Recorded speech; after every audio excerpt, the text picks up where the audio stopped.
Good morning, everyone. Welcome to Flying with Mike.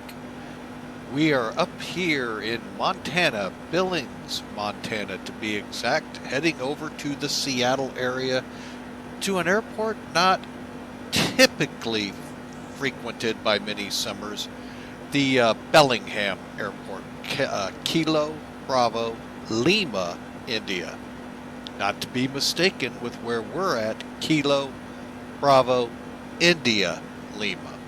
So, but anyway, we are getting ready to blast off out of here. We're in Gate 3 in X-plane.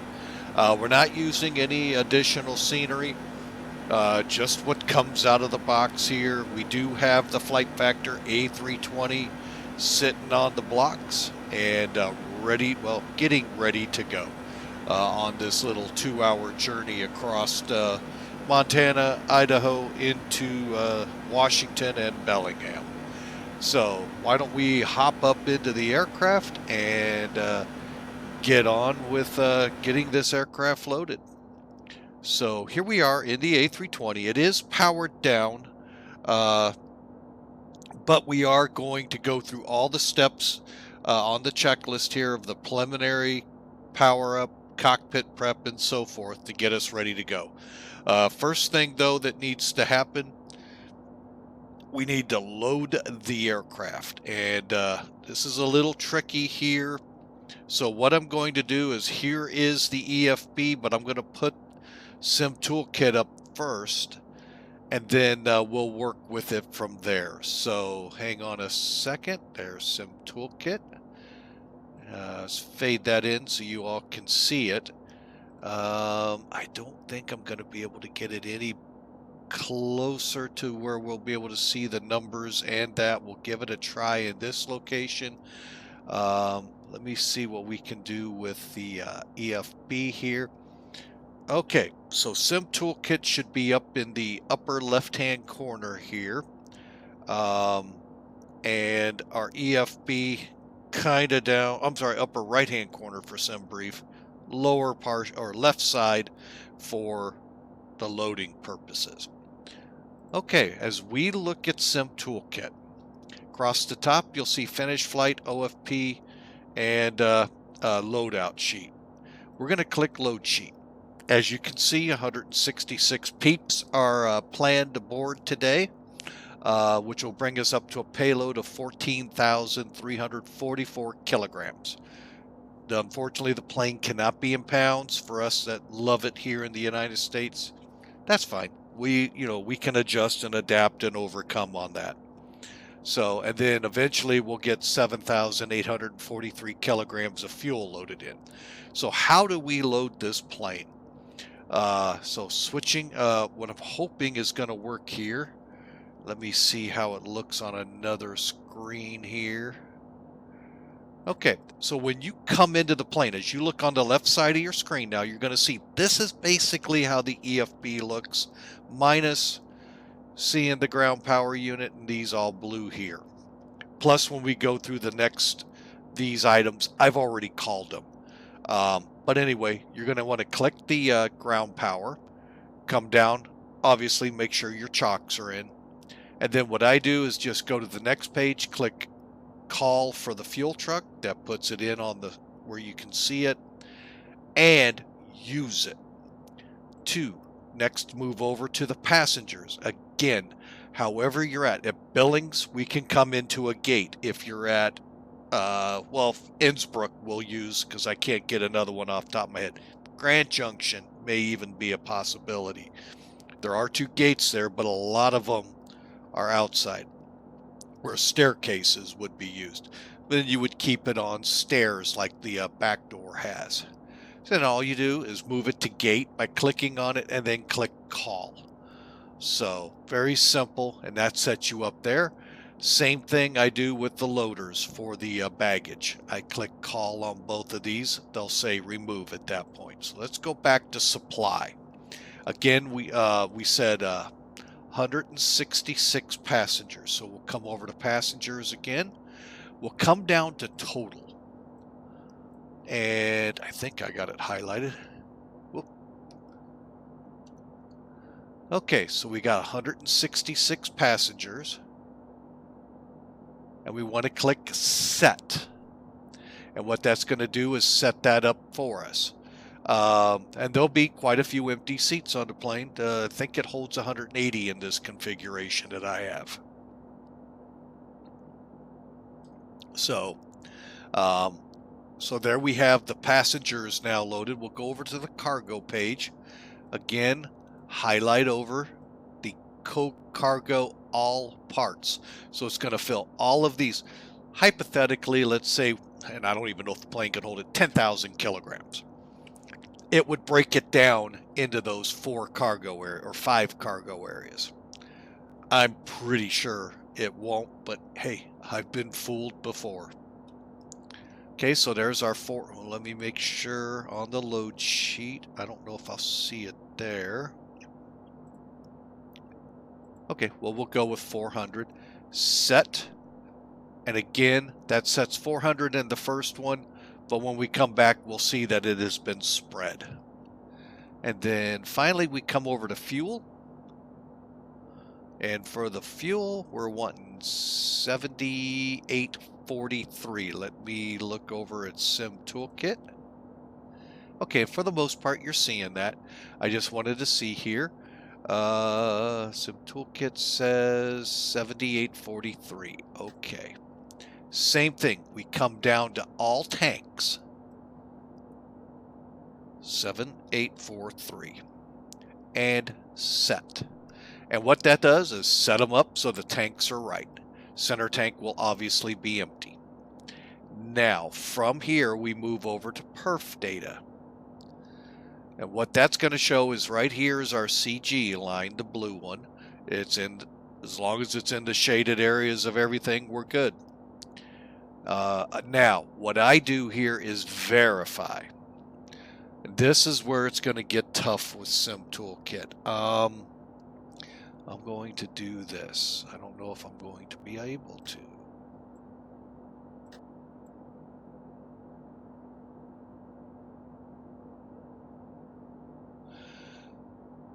Okay, let's try it. I'm going to zoom out.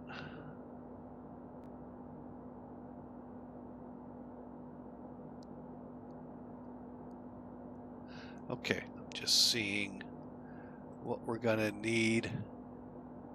A little more, okay.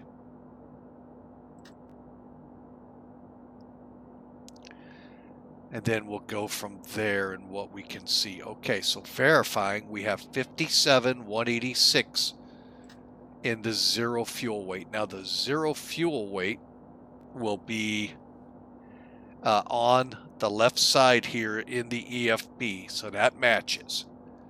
And it looks like it rounded up our fuel to 44.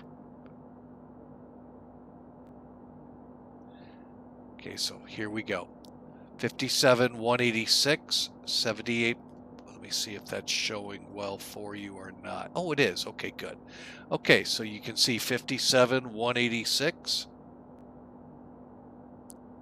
Hang on a second. And then right below it, our fuel. That all matches. Coming over to the other side. Oh, I can't do it there. You can see the actual, how they broke it down in cabin 0A, 0B, 0C, basically moving through the cabins. And that will add up to 180, by the way, folks. All right, then we get the crucial CG, ZFW CG. So I got to write this down just to make sure things tally up correctly. 28.1.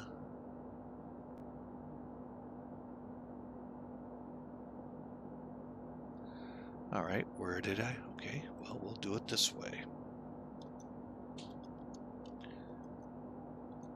28.1. There we go. Okay, and then our actual CG is 26.6.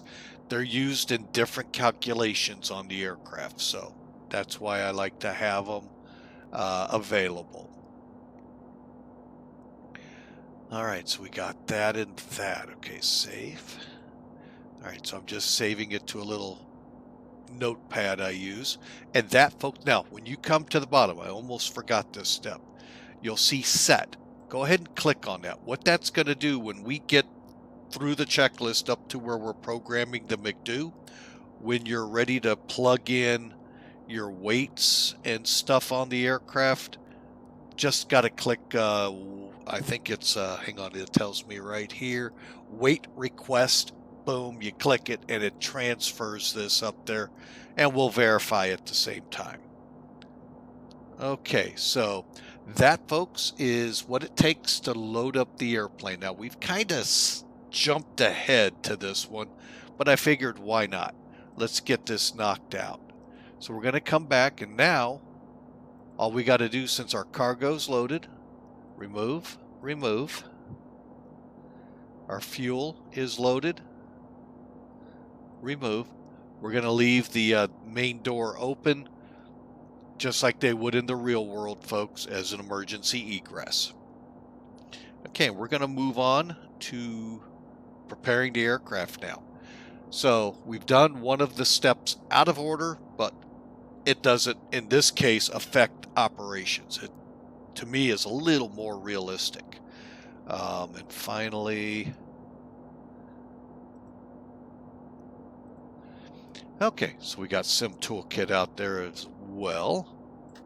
All right, so let's prepare the cockpit, preliminary cockpit preparation.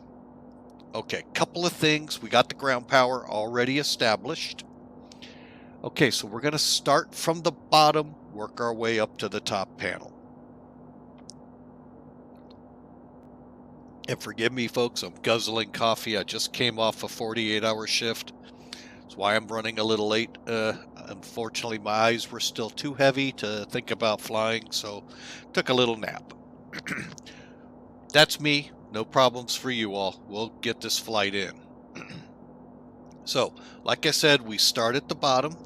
We're going to work our way up to the overhead panel to power up. Okay, so starting at the back of the panel. First thing, we're going to obviously make sure the parking brake is engaged, and it'll point to the 3 o'clock position. Okay, moving up. Thrust levers are right here. Make sure, thrust levers are here, I'm sorry. Move them, make sure they move. Sometimes they don't. If they don't, try calibrating. Go through whatever your flight control system requires. Then we're going to check our engine master, which is in between the two. Make sure it's pointing 12 o'clock or directly toward the throttles. It'll say norm above it. The two on either side, make sure are in the off position. Okay. Right here is the speed brake. Make sure it's all the way up, and this white bar is not showing. The white bar means it's armed. To the right, make sure the flaps are at 0. Hang on just a second.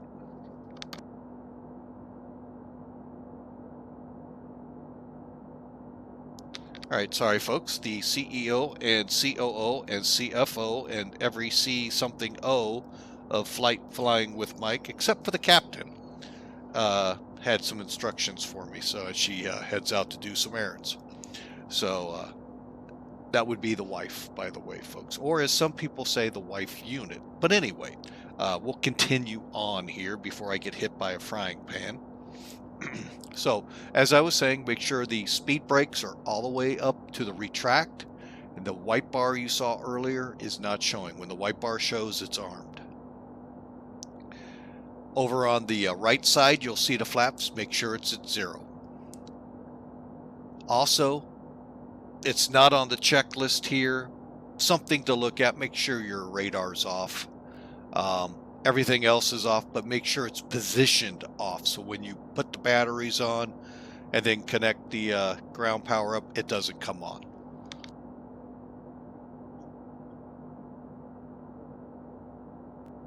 All right, so as we move up the panel, here's where we left off. We're coming up here. Make sure the landing gear lever is in the down position. Now, you're not going to be able to verify it because there's no power on the aircraft. Right here is where your 3 green would be. This area right here, where my mouse is circling. That's also an indication that your batteries haven't been pushed on yet. When you get up to the overhead, as we will here momentarily, all the switches, everything will be dark. They always look that way. However, when they're powered up, they do change a slight color. And you'll see here when we push battery 1, battery 2 will show off. That means, oh, there's power now on the circuits. So let's head up. The last thing we want to check on the preliminaries, just make sure your wipers are in the off position.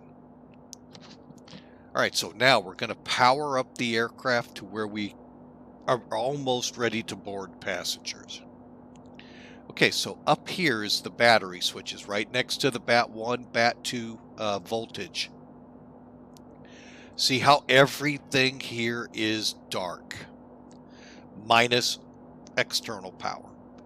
When we click battery 1, you're going to hear it click on, the hum, light hum, and you're going to see the light for battery number 2 lighting up, meaning now there's power to show that it's off.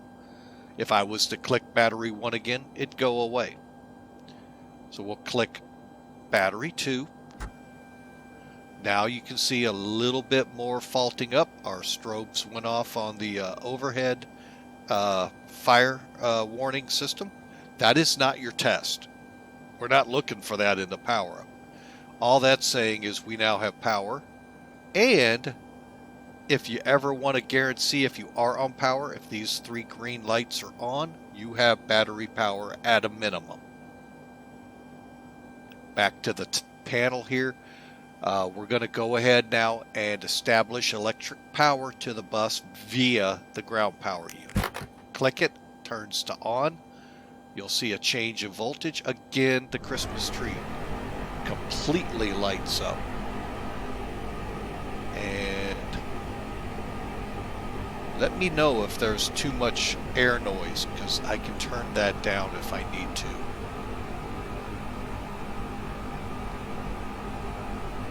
Via the chat room. Okay, so we've got power now on the bus. The other thing that happens, you come down to the main panel, everything begins to go through a test. They'll blink and come alive. Just like we want. We want them to do this, folks.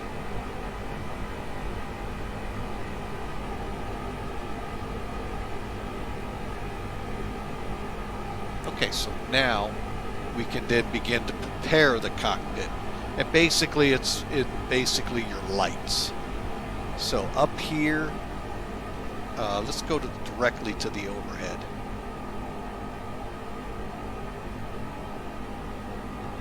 Okay, so you've got a light. Right here are most of your lights. Most of the exterior, all of the exterior is here. Interior is here on your lighting. Make sure they're set the way you want. Feel free to come down to the main panel. Right over here is your PFD. I turn those all the way up. And then over here is the first officer side. Same thing. Why should he be lucky to not have to see this stuff? And then finally we'll come down to the ACAMs. There are these two light switches right here. I turn those all the way up too. And then finally, on the pedestal here, you'll see flood LT, flood LT, floodlight, and integra light. I leave them where they're at, folks. I don't want to really mess with anything there. So we are now set to begin to fire up the APU, then move to the overhead panel and the main panel to get the aircraft ready to go. Once we're done with that, then we can start loading people onto the plane. So let's head back up to the top panel. Okay, and we're going to start the APU first. To do that, you got to first test the fire system.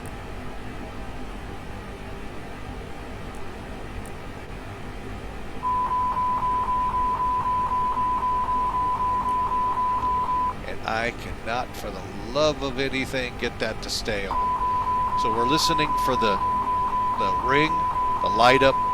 If I could keep the test button going, we'd come down and make sure it's showing up on the ACAMs. Okay, now that we've done that, let's go ahead, move. Here, I'm going to go center here. Right in the lower half, it'll say APU master switch turned on. Then we're going to come down here.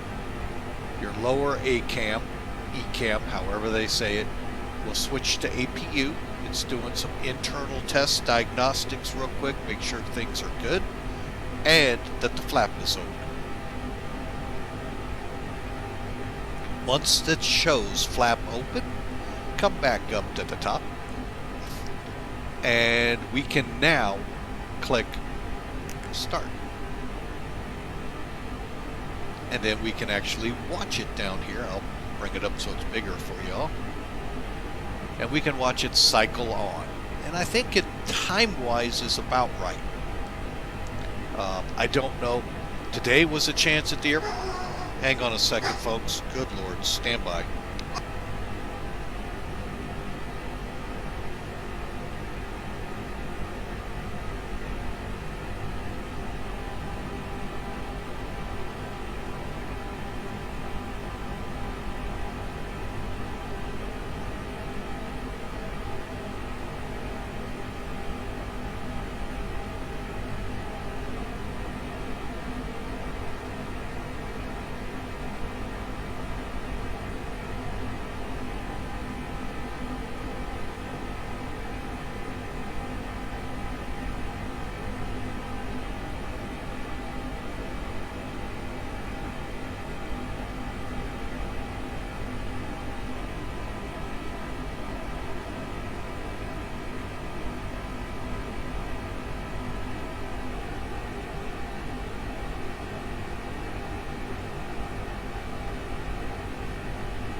Okay, folks, I do apologize. I had someone at the door and with the wife doing her errands.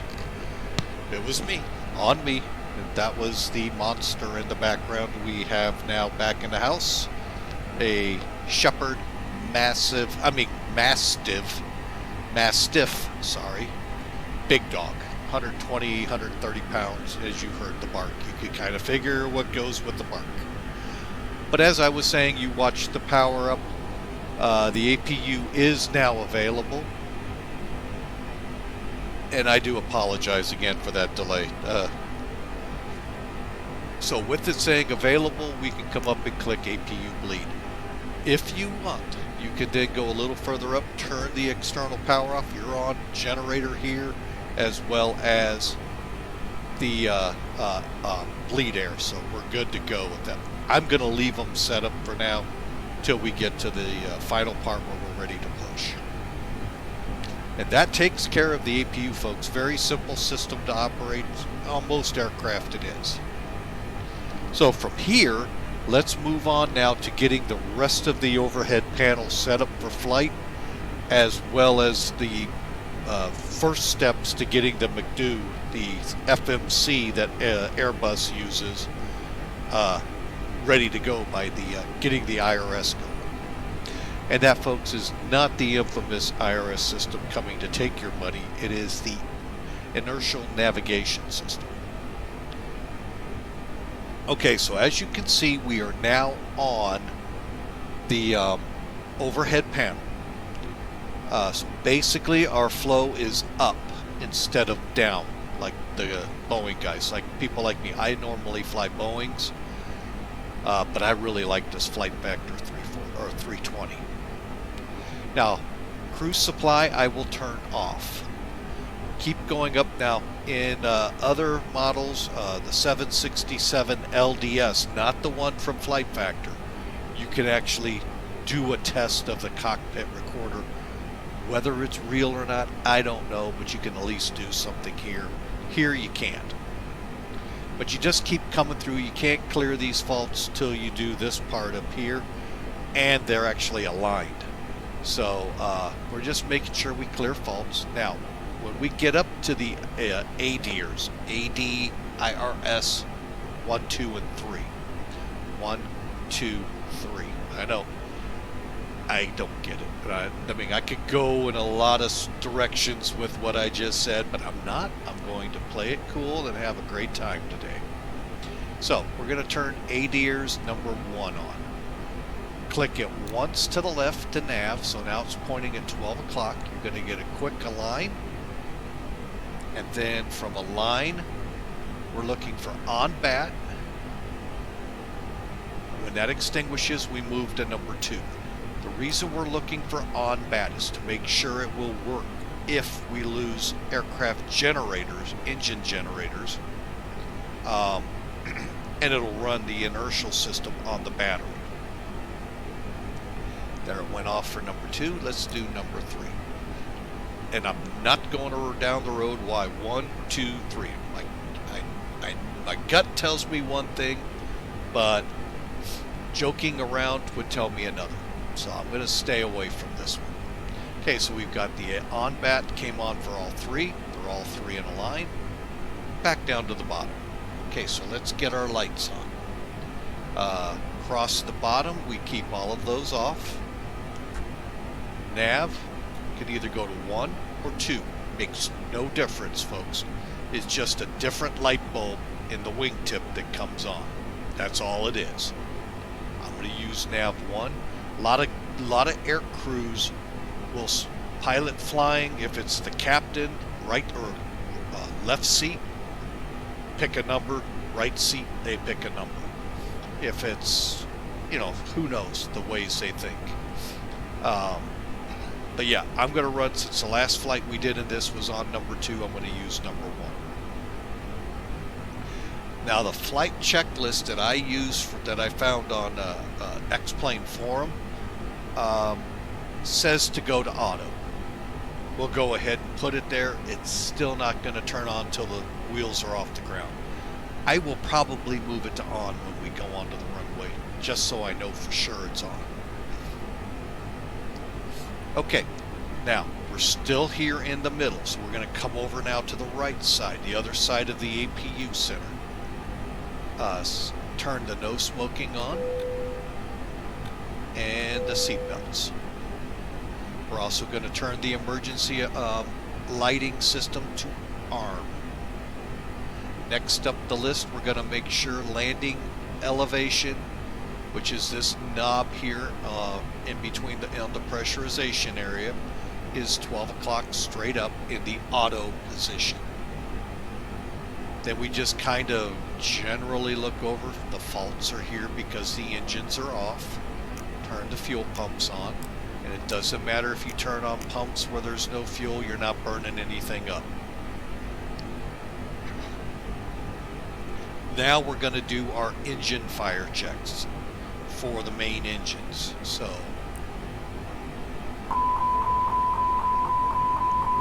that's number 1. Captain side or left side. And that's number 2.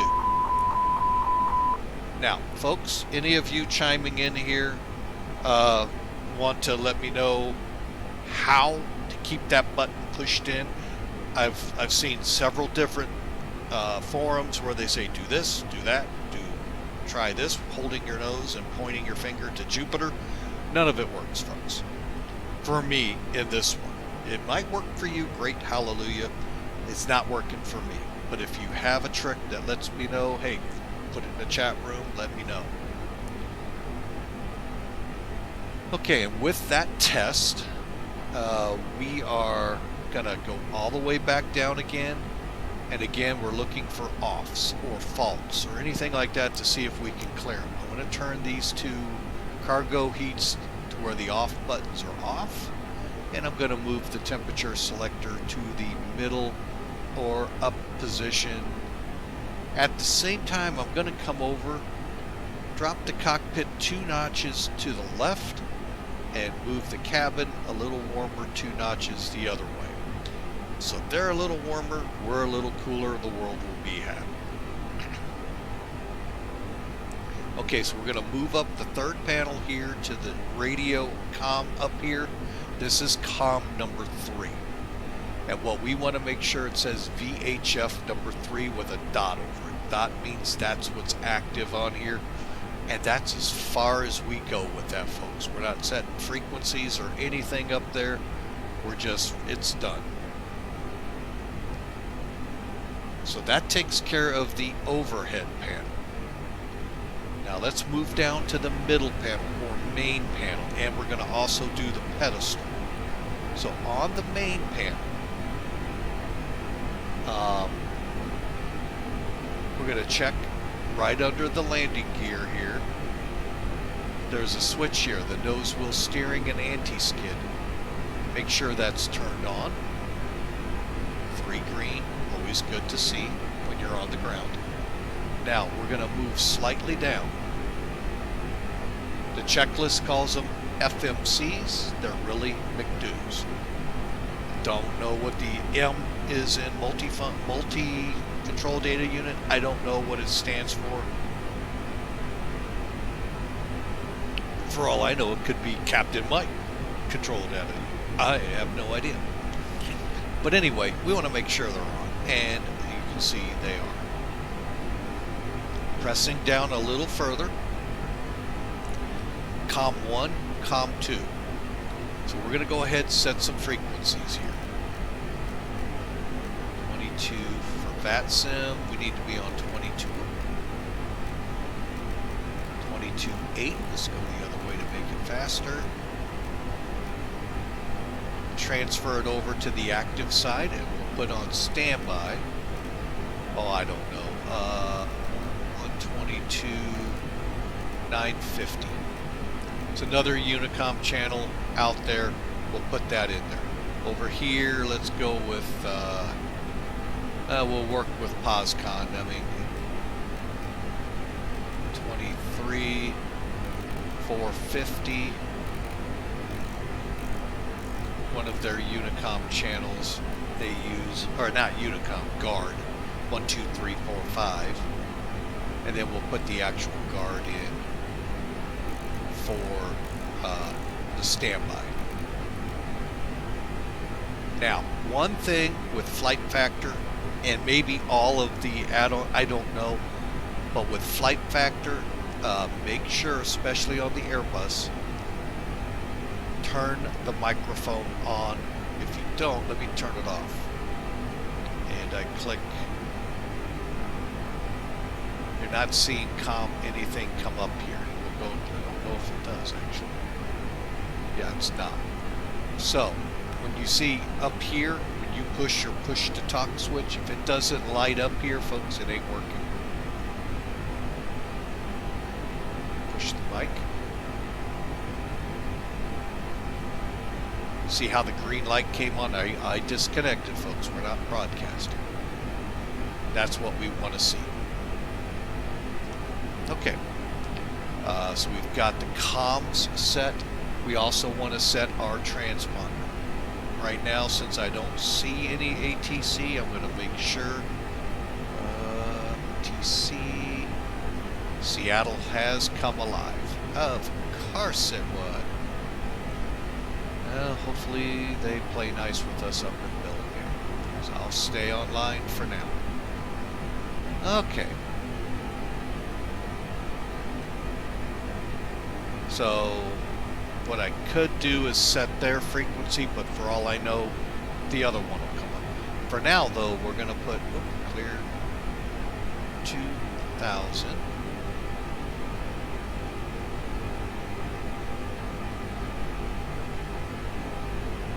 Curious. Aha. So that has to go. Okay, I see where I was having trouble. Coming out of Mesa a couple flights ago, might have been a couple weeks ago, the controller I could not see mode C. Let me bring that up real quick. Do a quick recap here, then we're going to push on. X-Pilot, there you are. Okay, fade that over. Okay, as you see X-Pilot here, where did it go on my screen? There it is. Mode C right here would not come up at all. It said standby all the time. I tried everything except, I moved this all the way over to TARA, I moved this up to above, but I did not touch this switch. By moving it to on, you can see I'm moving it from auto to on. Mode C goes off. Here's what I was seeing.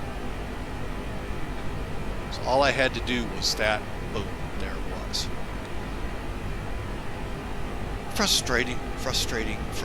But I'm still new to this aircraft and learning all of these little intricacies to it. So just wanted to put that out there. Okay, so we're now showing, I'm going to go back to there for now while we're on the ground. And that, folks, wraps up getting all of the panels ready for departure. Again, we're going to keep the radar off. There is no standby mode or anything like that. I have a lot of questions about this, but I don't know why it's not doing some things that other people have it do.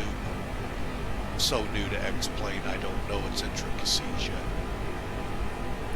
Alright, so time to program the McDo. So let's come up here. I'll go ahead and use it from here, and we'll bring it up here and here. So to get this to show up here, if you ever want to just get this page to show up, you go to Data, Aircraft Status, and that'll get it to you. No matter where you are, with whatever button you pushed here, if you push Data, Aircraft Status, it'll bring you here. Okay, we're going to work with McDo. Hang on a second here, getting my laptop back up and running. There we go. Alright, so it'll do whatever it does. Let's get the X-Pilot out of here. Where are you? There you are. And let's get to work here getting the McDo set up. Okay, so first thing to do here is we verify the engine at the top. Then we just make sure the nav data is in range. It is. We got till the 17th of June for the next AirDAC to come out. So if you're comfortable with that, you go to the INIT page or button right next to data. We're going to put in just like you see. KBIL.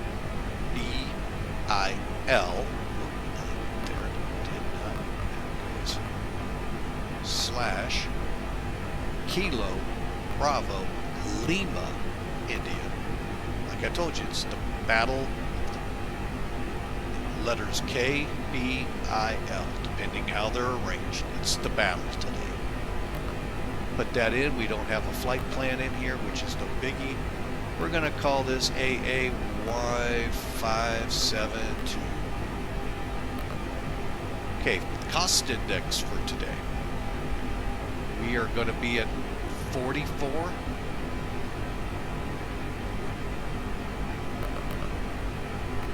And our cruise altitude, 36,000, was it? Yes. No, yes, 36,000. I do not know the flight level temperature. No big deal. We'll let the default take care of it. Okay, from here, we're going to now click IRS INT. Okay, and then come down to Align on Ref and confirm. You're going to see GPS primary lost until they align up completely, and then it'll actually say GPS primary, and that's it down here on the bottom of your McDo's and on the bottom here till we clear them out. Return back. Now, it's your, if you want to go on, put your weights in and your VREF and all of that, or V numbers in, fine. I go to put in my flight plan. I know. Go ahead and say, you're one of them doggone Boeing guys. Yep, I am.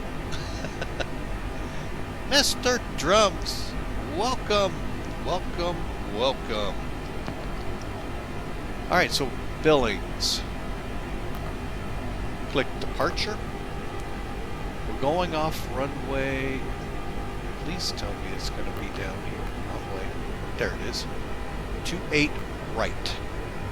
Click Temporary Insert, and it's going to plug it in. Folks, there are no SIDs out of Billings. Now we're going to plug in the route. The route is very simple.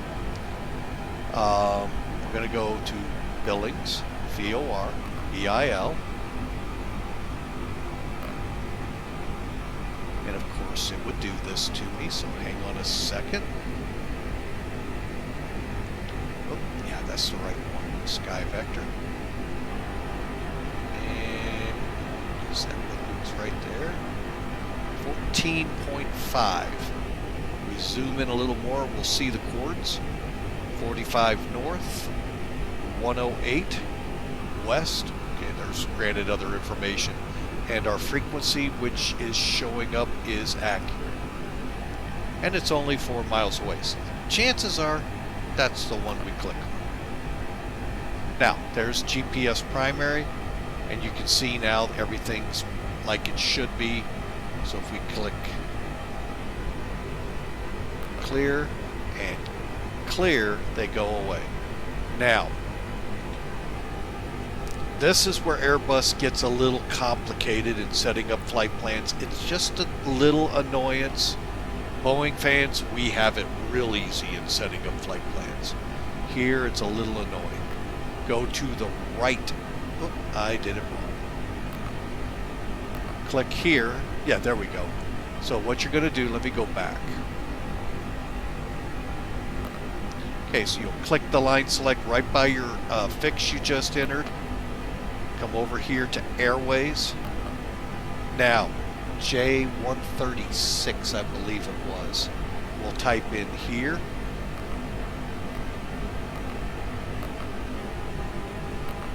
And then we're going to close it out with, well, where are we closing that one at? GEG, or Spokane, Washington. Come back to temporary, insert, and they're going to be put in here now.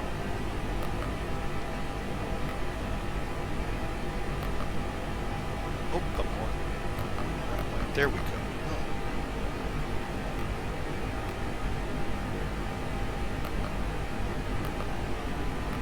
Okay, hang on, I may have to... Oh, there's GEG, okay. There we go. Oh, it's like missing those two. What am I clicking wrong? Okay, now from GEG, which again is Spokane, Washington, on the western edge of the state, oh, I'm sorry, eastern edge, my bad, we're going to go to PAE.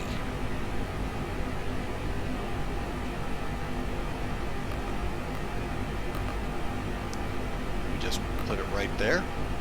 Again, we just have to verify. This is from us, so we'll go in here. I'm going to Sky Vector to verify. PAE. I just clicked on it. There we go.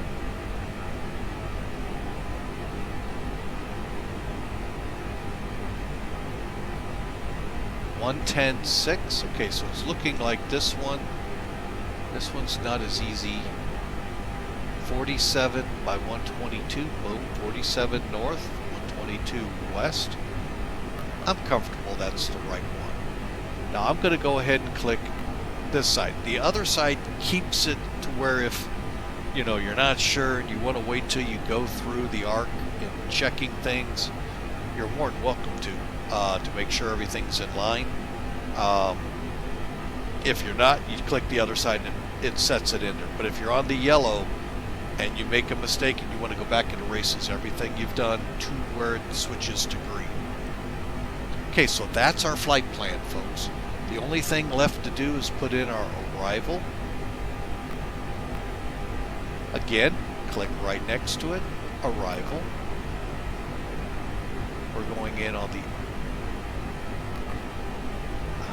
Really? ILS. Made. Transition pane.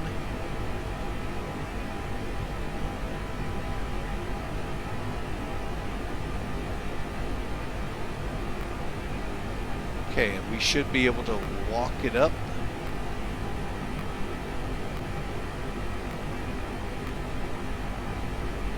Okay. Manual must mean vector. Okay. Always curious. Okay, so now we're going to pull up our charts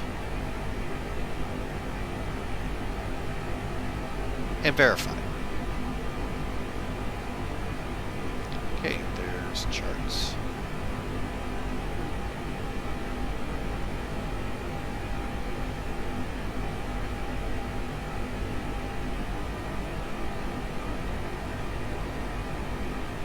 There we go. Okay, we'll be side by side. Well, actually, I am going to shorten it a little.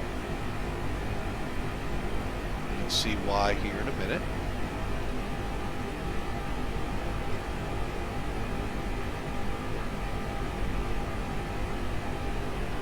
See how that's going to look real quick.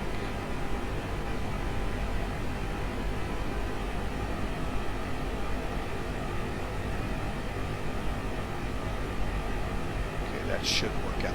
What we're going to do is side by side, we've got the FMC,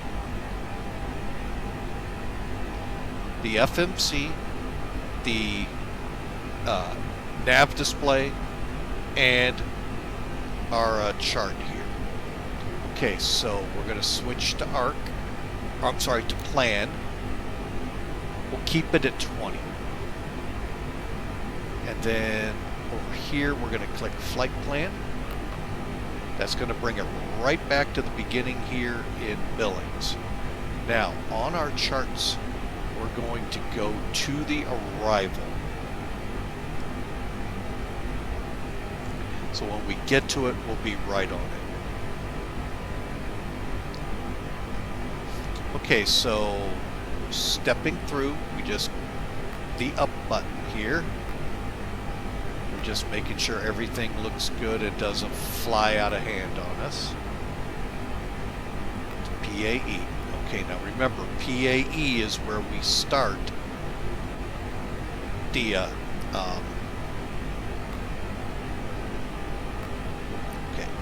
where we start the star.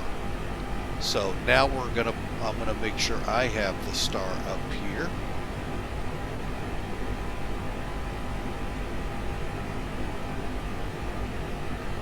Okay, so as we cycle through, we're gonna be looking for Payne, PAE, Everett, Mady. Is that one? B-Belt. Oh wait, wrong one. Jared, Yukaki, and Yano. Okay, those are the fixes we're going to look for first. So PAE, Everett, Mady. Now we can also verify, since we've got it plugged in, altitudes and all. So 250 and 7,000. Cool. 7,000 and 5,000 will be Jared. Okay, moving up. Okay, so from here, the charts, there they are. Yukaki above 4,000, and at or above 2,000 at Yano. And then we'll transition to the arrival, to the Seagog, Wagut, and right in. So everything looks good on our ARC. I'm sorry, on our nav display. So let's switch it back to ARC and go ahead and get rid of that. And that gives you an idea, folks, of what we're doing on the arrival. Okay, you can see it. You saw that it's entered correctly, so we're good. 1-6 was chosen because the winds do not show in the TAF going anywhere outside of the standard from the due south up. So, all right, so folks, we've got the flight plan pretty much loaded. The only thing we need to do is clear out these discrepancies. That won't allow me on that one, that's fine. Runway. And cleared that one. And then let's insert it.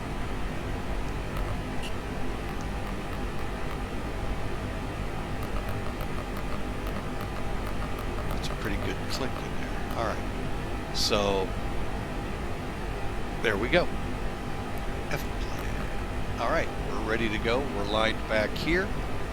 The only thing left to do after doing the arrivals and getting rid of the discontinuities, now we're going to do our performance. So we'll come back to the initial page, INIT. We are going to click the arrow pointing to the right.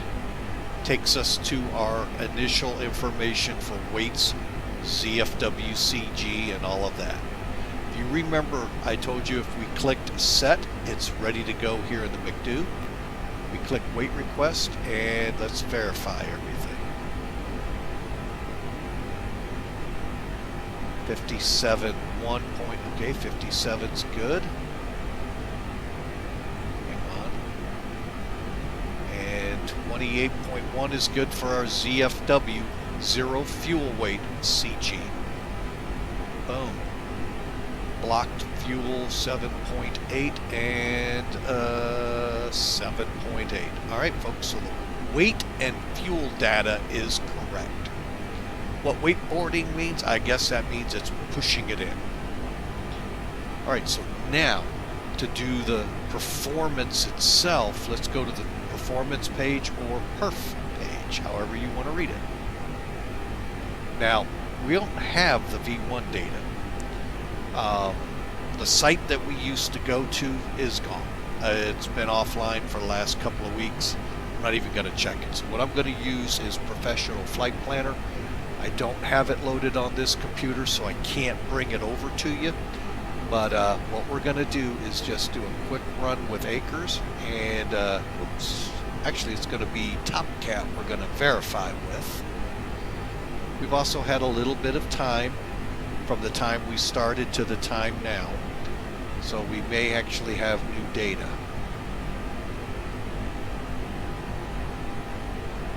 You gotta be kidding me. The wind switched that violently, and wow. Now it's 140. Holy mackerel. See? When we first started the stream, folks, the weather in Bellingham was actually variable. Okay. My bad, I missed that. Okay, so we're going to be doing a quick update on the McDo. Let's go back to flight plan, McDo, departure, 10 left, insert. And all we're going to do is clear that out, insert. I said insert.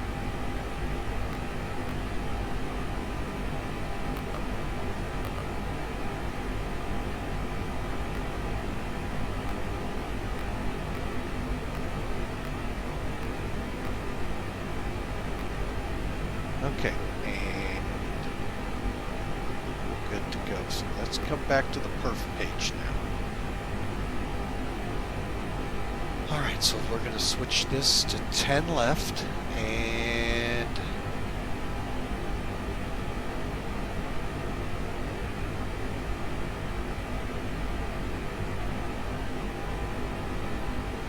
acres, takeoff data, real quick, it is gonna be. Now what happens is, in the real world, these guys, well, I'm gonna use the other one for this. They go here? No.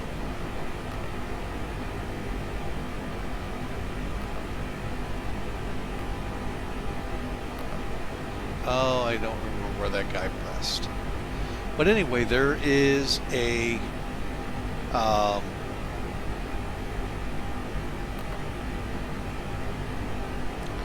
on the McDo, he showed it. I don't know where and how he got to it. He says he is. So I'm now going to. He's getting more and more points with me with the online world. That he is a real A320 pilot. That they go to this service. It sends it out real quick, and then brings it back real quick. And they have their, you know, they send the passengers, the baggage, cargo, fuel, all of that data, where is it on the plane, and all of that, because we don't get as specific as they need to. That goes out, that comes back. In essence, that's what this ACARS is doing on tape and Top Cat. It's taking my passengers, my cargo, passenger, bags, mail, all of that crap, shoves it up to them, comes right back. And it's pretty much the same data that's in Professional Flight Planner. Although today it probably will be different.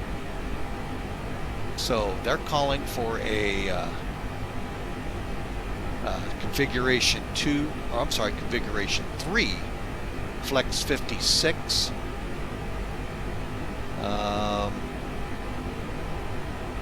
with new V-speed numbers. Okay, so hang on a second. I'm switching them in another area real quick here first, so they don't confuse the heck out of me on takeoff. 149. Don't worry, they probably still will. 149. And 151.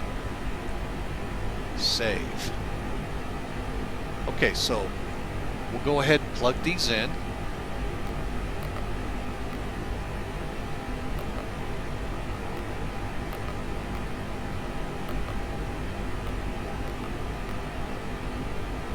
Someone said, and I don't know if it's a different version, if maybe it was the 319 or 321 from Tolis. You can click on those like you do in PMDG on FlightSim, and it fills them in. I don't know. It doesn't work for me, let's put it that way. Okay, now let me go back and check one item here.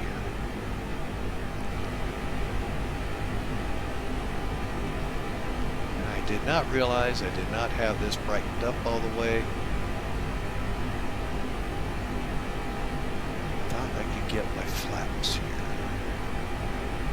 Oh, that was that page where I could get those flap numbers. Okay, my bad. Let's do this right. I'm sorry. Alright, so we're going to do a flaps 3 slash trim. That's what I needed. Doggone it.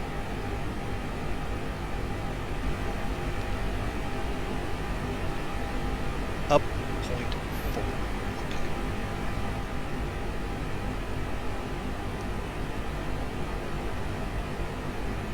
So up 0.4.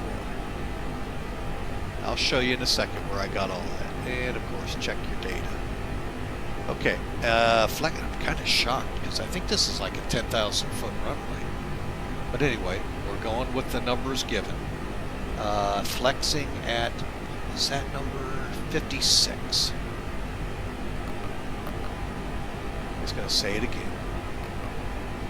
Well, that's what we're going with. Now we can, and I am, hang on a second. I'm going to go to another site. Let me make sure his is still going.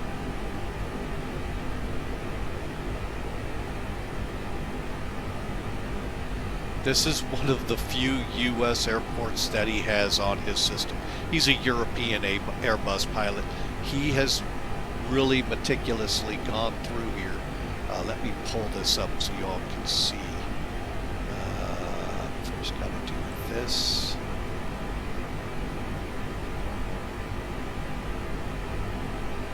Okay. guys still see the charts. My bad. Sorry about that. There we go.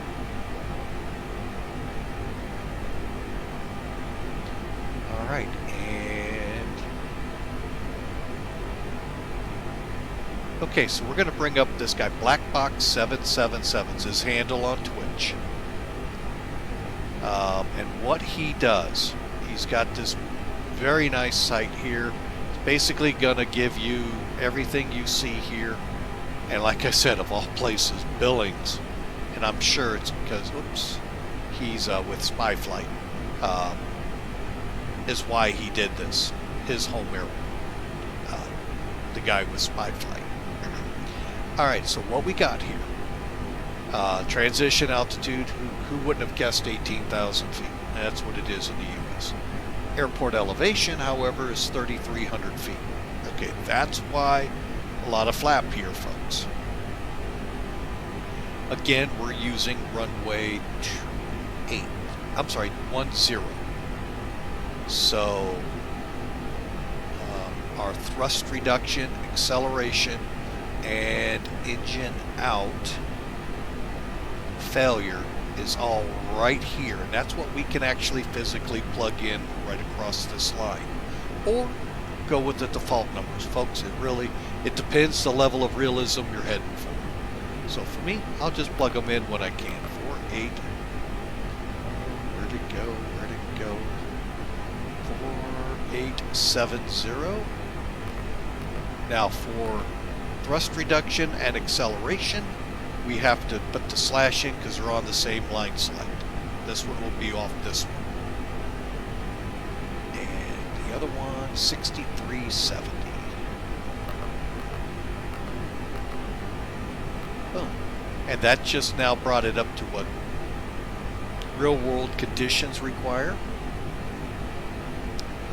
Engine out, 4,900 feet.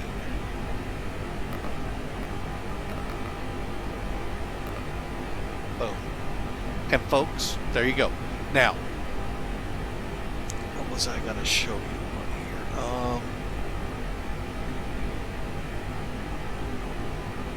I can't remember. Oh, man. But anyway, folks, that gets the McDo set up and we're ready to go. So we're boarding passengers right now, and I do again apologize for being such a long pre-flight. But we're going to begin to board passengers. While they're coming on, we're going to set up the center panel.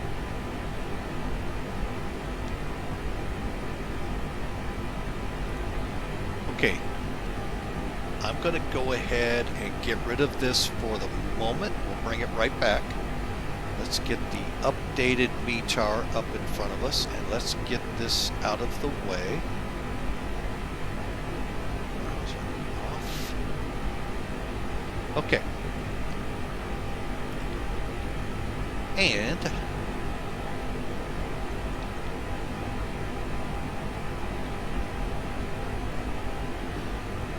all right, so our updated altimeter setting is 2972. So that's our first thing we're going to set up here on the panel.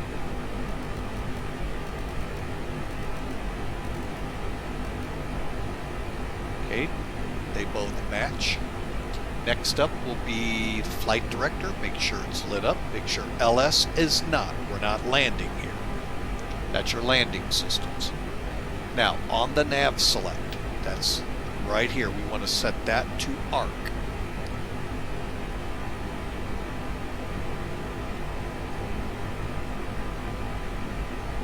Okay, and then we want to set the range to 20, and they should match. We should keep them the same there. I'm going to go ahead and turn the VORs on for both. That way you'll see VOR information down here, and I do not know why this never leaves for me. Okay, now back up here to the unit here. We're going to click Constraints, CSTR on both sides. And then the auto throttle is set. We just need to set the altitude. So I'm moving it up to 1,000, so it makes it move faster. 36,000 is our top altitude. from there, folks, we're set to go. The dots on them mean they're in auto, so when we go, it's going to be going to those levels. All right, so we are at a point where we can close up the plane and get ready for the pushback. We're going to do the departure brief real quick here, get you all refreshed again on what we're doing, as well as any changes. Obviously, the big one happened.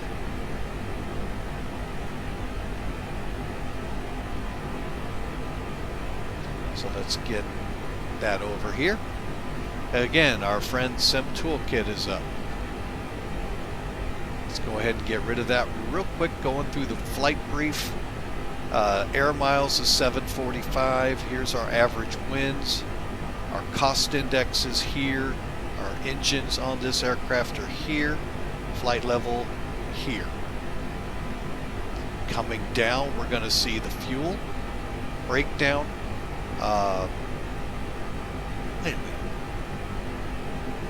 The thing I just remembered. Why not see putting in?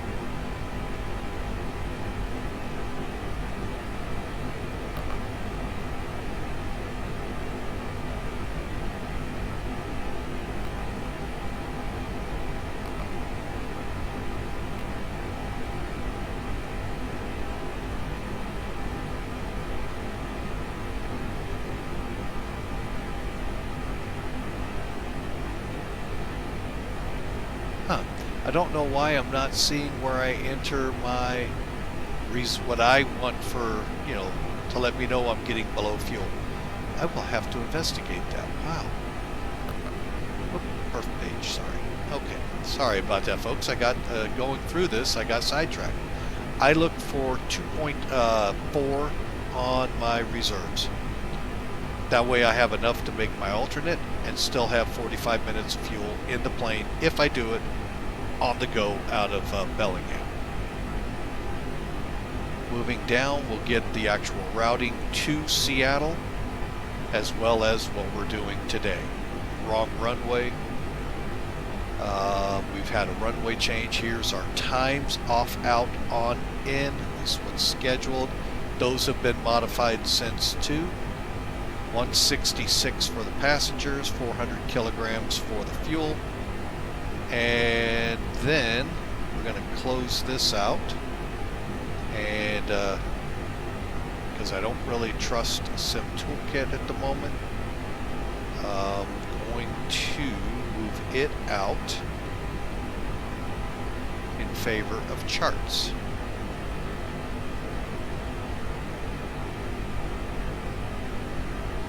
And switching those over. Let's go through the departure out of here. Okay, so we are currently parked in B3. And that is generally where Allegiant parks, right here. So for what we'll need to do is we're going to push back facing somewhat to the north, and then taxi out on taxiway Alpha to 10 left, and then take off, loop ourselves back around. Now we're not flying the Billings 5, but here is the Billings 5. Runway 10, we're going to climb on a heading of 102 to 4,600 feet, then on to our assigned heading for vectors to the assigned fixer route. Okay, basically it's back to Billings and then out towards Spokane.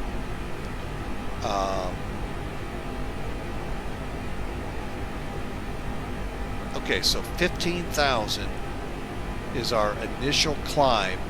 However, read it a little further. Expect clearance to your filed altitude 5 minutes after departure. More than likely, folks, we won't even be close to 15,000 at that point. So, let me make sure you're all seeing this. You are, okay. So that's what we're going to do. We're going to just climb straight on up to 36,000, unless we have ATC bugging us here in Salt Lake's territory. And if we do, we'll follow whatever they tell us to set to. But again, you can see why I'm just going to go straight to 36,000. All right, that, folks, concludes the use of the charts here. Let's get back to the normal cockpit. And one last run with the V speeds. Again, V1's 149, V rotates 149, V2 is 151. We'll go flaps up as the speed tape tells us. So that, folks, is our departure brief, and it is now time to move into pushback. Hang on a second. First steps here are to make sure the doors are closed. So to do that, we come back to the EFB. It's over by the pilot, or we just show it co-pilot side. They're both the same. Fuel truck's been removed. Cargo's been removed. The only thing we got to do is button up the aircraft by closing the door. Okay, so that should have everything away. Now remember, the APU is running. And let's get up here to verify. To verify, we have APU bleed. Everything says available for the APUs. Off with that.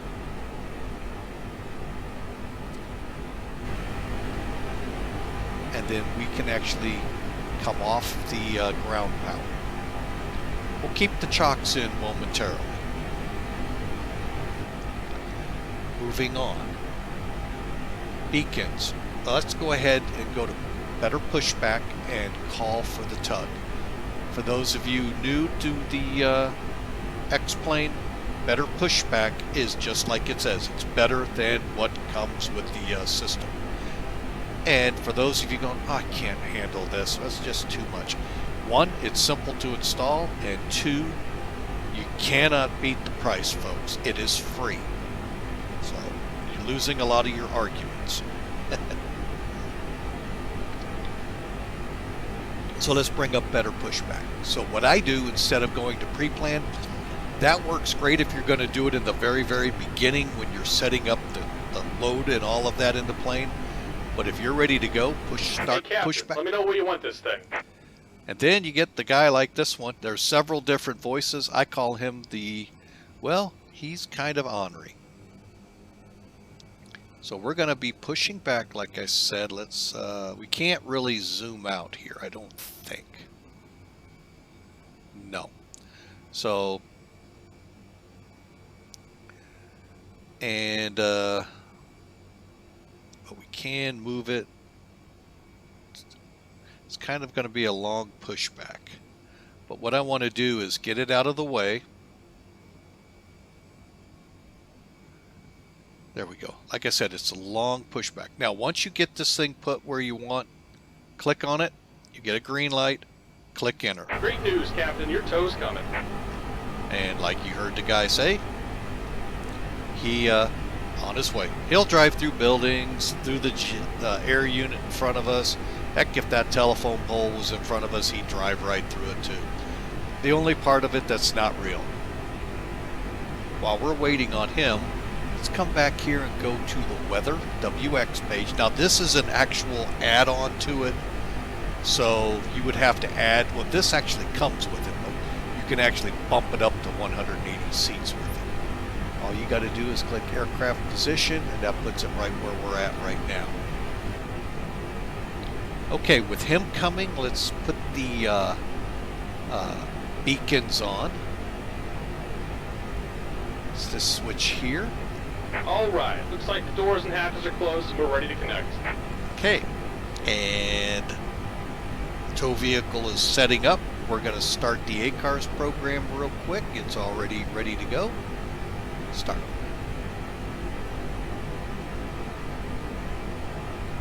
Okay, it is ready to go, and I'm going to check real quick while we're still waiting on him.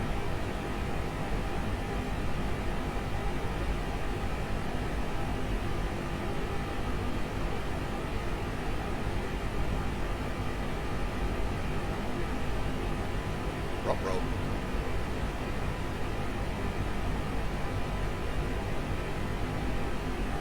Welcome aboard, Captain. Tow's connected, 5 past 10's inserted. Go and kill the parking brake when you're ready to go. Okay, live map shows me up. Okay, cool. Just want to make sure we're showing up on ACARS. For some reason it's not showing on the home page. I think they're working the problem out. Okay, so he's all hooked up, ready to go. Beacon's on. We need to make sure the chocks were removed. Now, I've been told they'll be removed if you forget them. And they were. So back to weather. And folks, we are going to, right now, begin to push back. Like he said, parking brake off. Here comes the pushback. Light them up. So, let's take a look outside. There we go, coming out of the stand.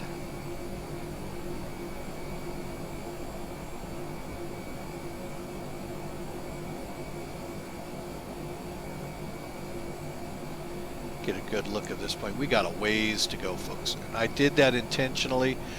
I really don't know real world how they would do it here. I know Lambert, where I'm at here in St. Louis, they have some pushbacks that are kind of crazy to get them out and into an area where they're not causing trouble with other gates. Glad to see that tugs stopped. Most of the time they don't, but when you don't have a driver, as you can see there, it's understandable. So, but anyway, there you go. Let's kind of look around the plane. And there goes. See, when you don't have a driver, folks, what happens? Okay. Nice A320 pushing back. Alright, let's go ahead and get into the engine start, shall we? Okay, to do this, it's very, very simple, folks. First thing we do is this knob that we checked to make sure was at 12 o'clock is now. We move it one position to the right to the ignition, to the start mode. Then you choose how you want to start. I'm going to start number 2 first. You're going to see a gray box here letting you know they're active. And it's going to fire up on its own, folks.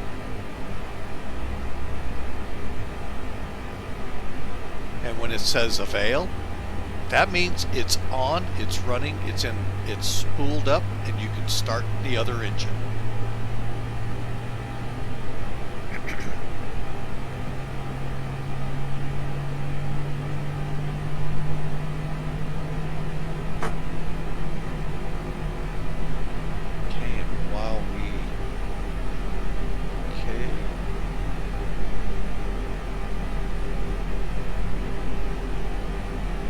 See how it says avail? That now tells us we can start number 1.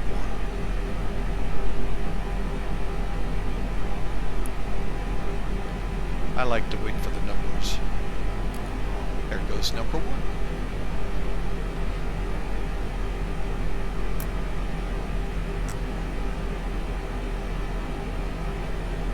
Okay, I just want to make sure I saw that flashing. Okay, there we go. It wasn't all the way retracted.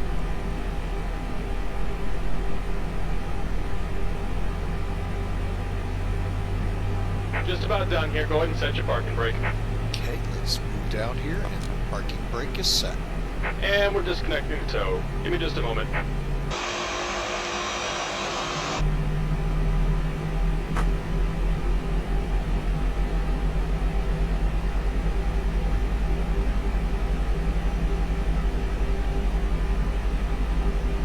Okay, and now we got a veil on this.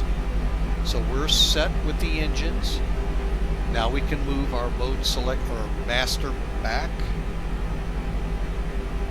to norm. And I just told him go ahead and disconnect. We got good starts. What we're going to do now, come up here, make sure the packs are not showing fault or off. We're going to turn the APU bleed off. And we're disconnected. Signaling pin on the right. Take it easy and have a safe flight. We're going to turn the APU off. Alright, thanks for flying with Mike. We're going to see him drive off here in a second. There he goes. And I'm on the wrong side looking for him. There we go. Hopefully he'll park where we'll be able to see him.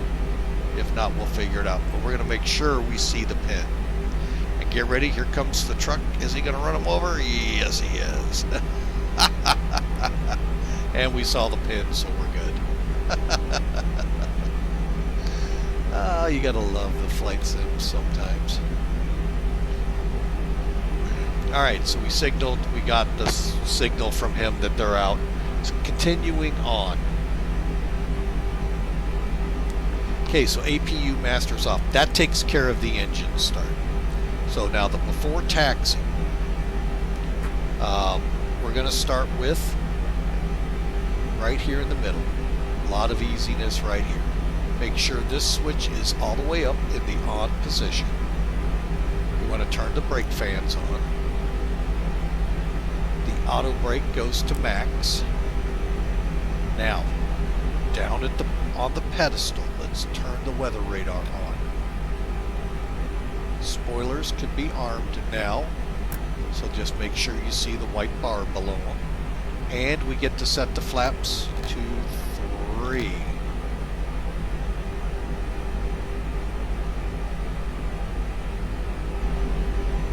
And we can see them extending out as well as there.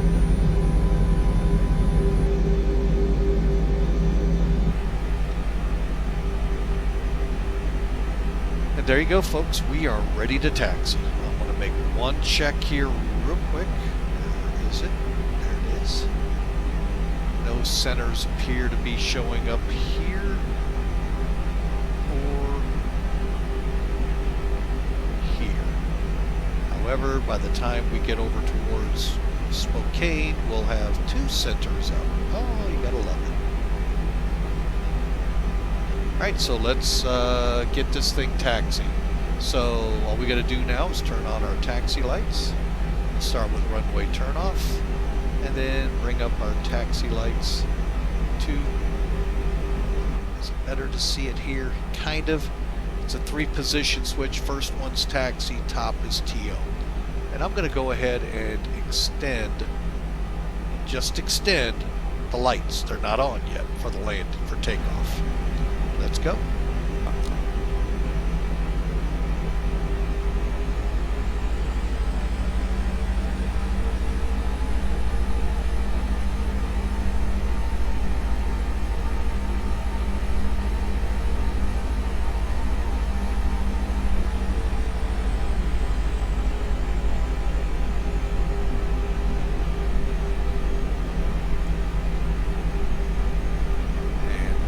Head out to runway 10 left. Now, what you're seeing traffic-wise here, folks, is just static. When you click on the graphics setting, you can turn them on or turn them off, whatever suits your fancy.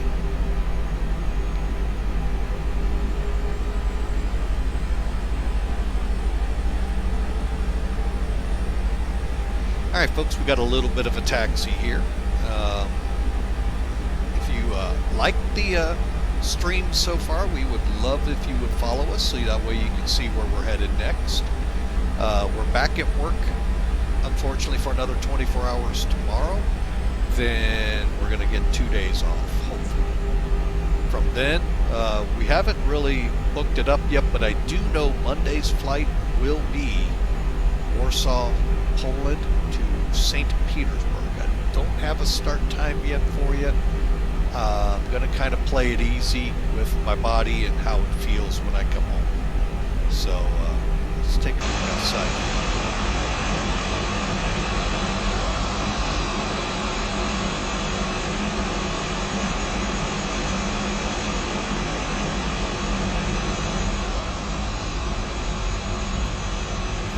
But yeah, we're going to try that on Monday. Tuesday, we'll be back up in Alaska. Possibility of 2 flights. They're 2 pretty short ones. And we'll see if the King Air will be flyable or if I have to go default. But maybe the King Air. But I may fly the Caravan as well. Had a lot of problems with the King Air. And folks, my apology if I came off kind of strong to the guy that modified it. I shouldn't have been that strong. He did a great job with the modification. I just disagree with some of the things he did, and I shouldn't have taken it out as... I hope I wasn't rough, but I feel like I was, so that's why I feel like I need to publicly apologize. So here we go, folks. We're getting to the end of the runway. We just got a couple of quick checks to do. The big one being, let's go ahead and can we stop? Yep, and that means we're good there. And we're going to do what the real guy says, which is, I think, kind of hilarious. We're going to now see if we can pass the Airbus test. By that, what he's meaning is, we're going to make sure it's in takeoff configuration by pushing the takeoff configuration button, and if everything's green, it passed. And it did. Quite funny, I think that guy was. Alright, and finally, transponder to TARA. On. And make sure we're in mode C now for sure. We're going to round the corner and hold here, and we'll make our announcement.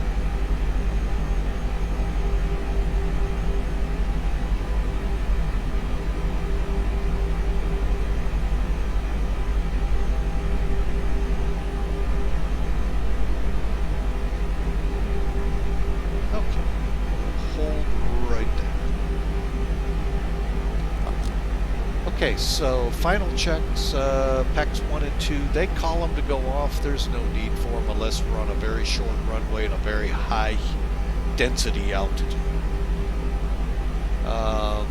Transponders on, TARA.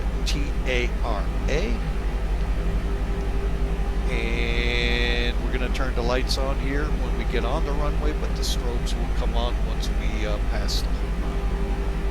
Alright folks, we are ready for takeoff. Billings traffic, MACAIR 572, departing runway 10 left.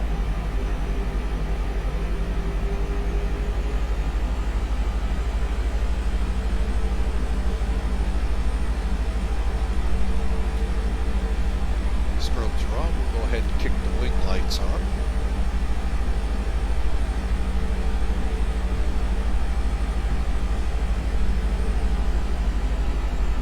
Approaching 10 left.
Lined up on the runway.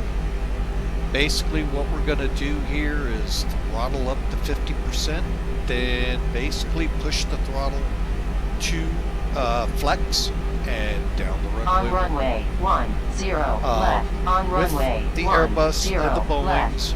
folks, the electronic engine control, you can literally slam it to the floorboard if you wanted to, and it's going to bring the engines up. You're not immediately going to control it. It's going to make sure they move in a safe manner.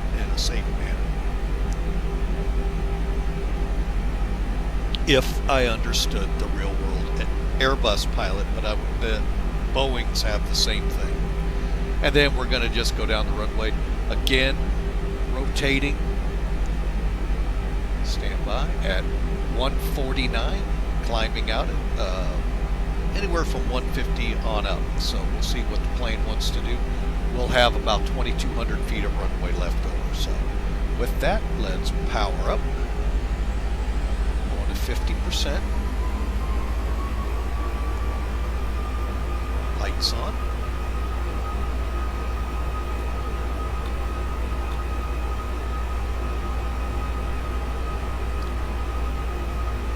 Brakes off.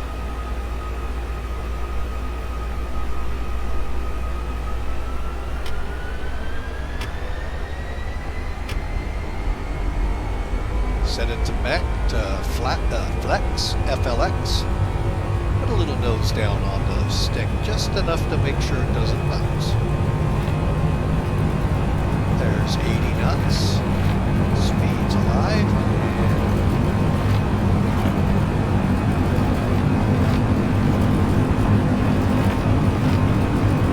Trying to keep it on the center line. B2.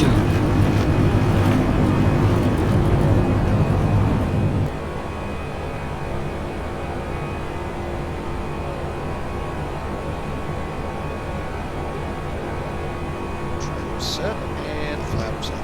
I'm sorry, not flaps, gear up.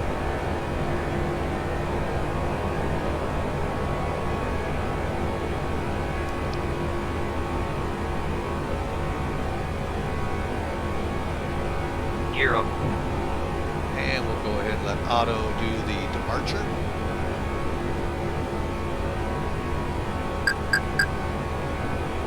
Why did you do that, auto?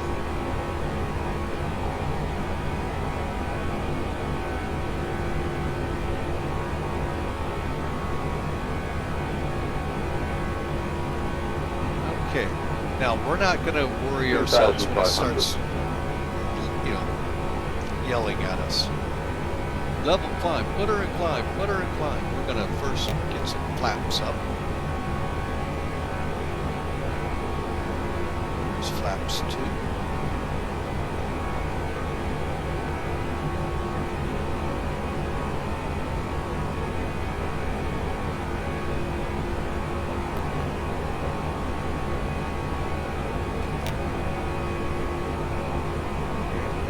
Start building speed up to the slat speeds. Go ahead now.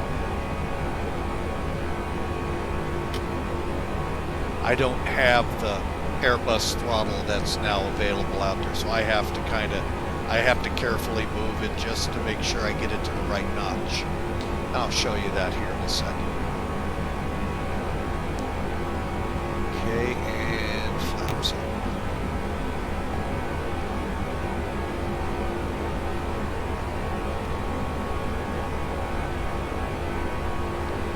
Now passing 7,500. Aircraft's cleaned up. Continuing with the takeoff checklist. Thrust levers and climb.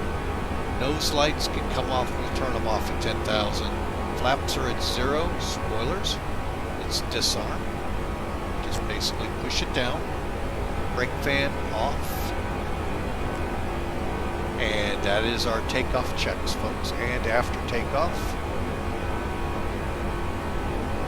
Now for VA guys, if you want, because I know some of the VAs that are out there, all of them that run an ACARS program, if you bump over 250, it puts a warning out and when you got back under it. You can set your speed by pushing it to 240 on the speed right here, pushing in, and then setting 240, or, you know, run it. It does a pretty good job. 10,000. So now at 10,000, we turn the runway lights off. So we'll turn the taxiway lights off.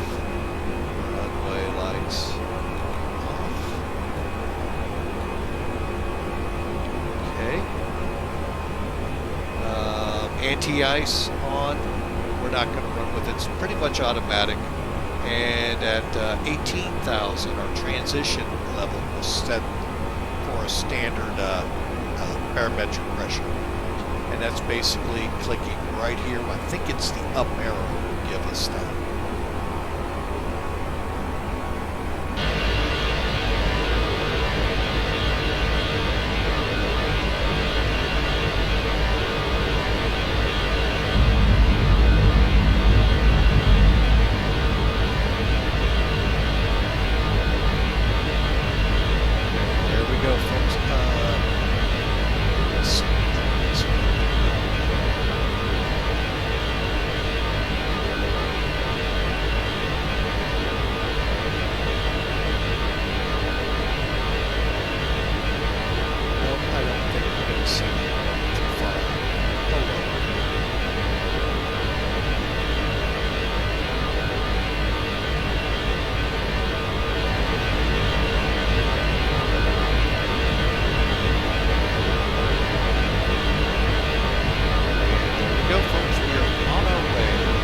Bellingham. Hope you enjoy the flight. I know we went real long there in getting out of there, almost an hour and a half. But hope you enjoy the rest of the flight. Like I said, we do have ATC staring us down in Seattle. Not one of my favorite places to go with ATC. So I'm going to end this short time we have between here and, for the most part, Spokane. Decide if I'm going to stay on VATSIM or not. We are currently on VATSIM. If you guys come up and want to fly in like a group flight, impromptu, let me know. I'll stay on VATSIM. We're going to set our range up to 40 here.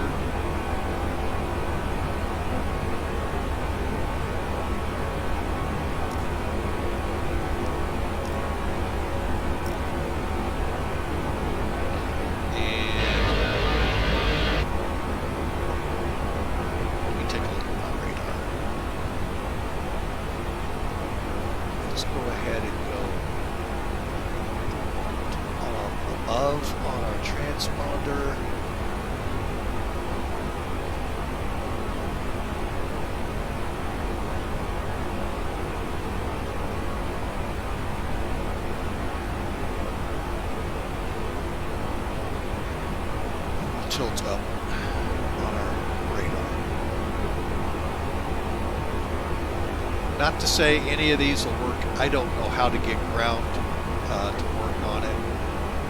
Again, feel free, chime in the chat room. Let me know if you know how to get the ground terrain following to come on. I would sure love to see that.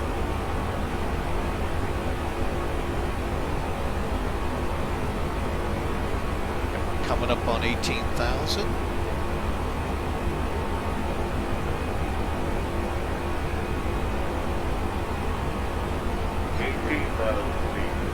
And then, like I said, what we'll do is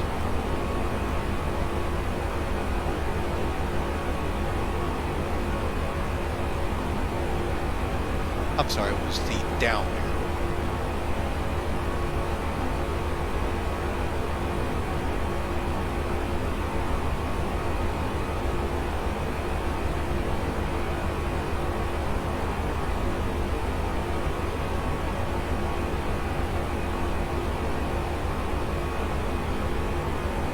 Folks, there you go. We are now on our way. Let me see if there's anything else to be done on this one. That is it. Once we get up to cruise, actually, I am going to do one thing. On most planes, the no smoking sign is actually the electronic sign. So we're going to turn that off.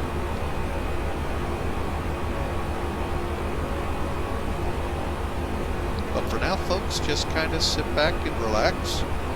Enjoy the ride. We are going to be flying over the Cascades here shortly and some other mountain ranges, so we'll see what we can do for a nice view.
clouds are, I'm sure. Then as we get up here closer, a little bit more around the Puget Sound area. So, it's beautiful. Overall, it's a great day up here. So I just thought I'd bring that up here.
Says we are airborne now. Again, my apologies out to the creator of the C90 mod that's out there. Like I said, if my criticisms were harsh in tone or in any way, my apologies. They weren't intended that way. Frustration was mounting big time with all the engine fires. We'll find out if we get through those on the next stream. I may be flying it again. But anyway, I do want to heartfelt my apologies if I was a little bit on the rough side with my criticisms. Overall, though, it is a stunning aircraft that he's made. It's got heavy potential for us. So it's definitely something if you like flying general aviation, like flying the King Air Caravan. Well, he doesn't do the Caravan. He also had a Cessna 172. I went to his site. that may need to be looked at, that he's modified as well.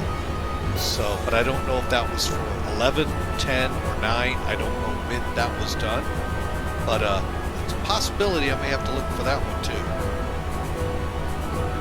But anyway, folks, we are on our way, and we really hope you enjoy the flight. We're right now over that band of rain.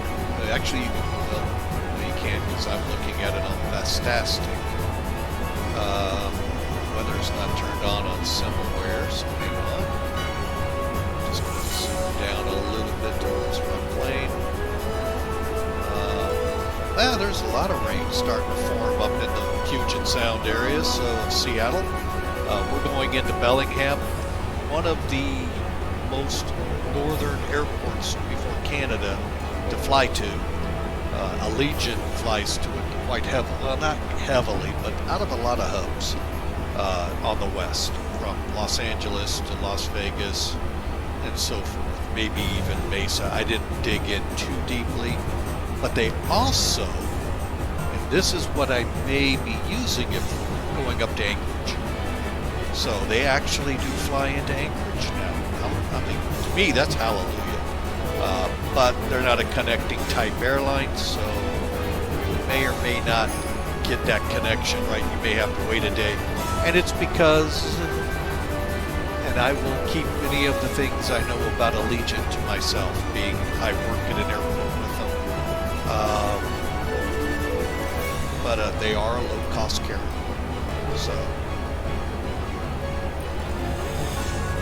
So anyway, folks, enjoy the flight. Hopefully today at the airport is not like last night at the airport or the night before. The 48 hours I just came off of were quite hellish. Compliments of not only Allegiant, but other aircraft that frequent the airport, so, and other entities on the airport giving us headaches. But you know what? That's behind us, folks. That water is already gone under the bridge, so there isn't anything we can do about it except look forward and praise Jesus. We're still alive and well and get another chance to do better. So, you all have a great day. Enjoy the ride. We're here. If you want to chat away, the chat room's open. We'd love to hear from you.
FMCs.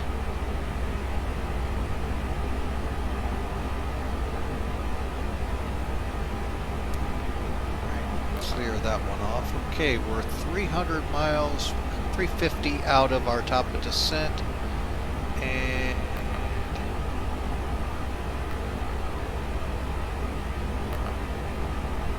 474 miles out of Bellingham. All right, so with that, let's go ahead and do our arrival brief. Now, we've already got our runways and all programmed in. Let's get into the actual meat and potatoes of what we need to do to get into Bellingham. For that, we're going to bring up the charts page one more time. First, we're going to get a METAR. Let me pull that up here in the chat room.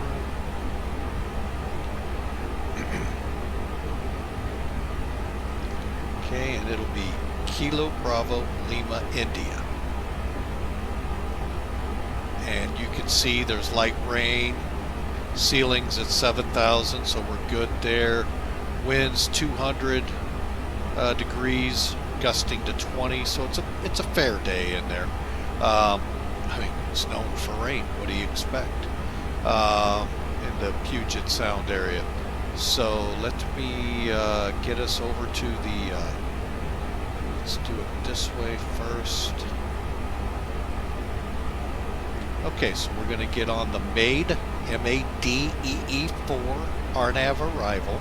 Let me bring that page into focus here a little better before letting you all see it. There we go.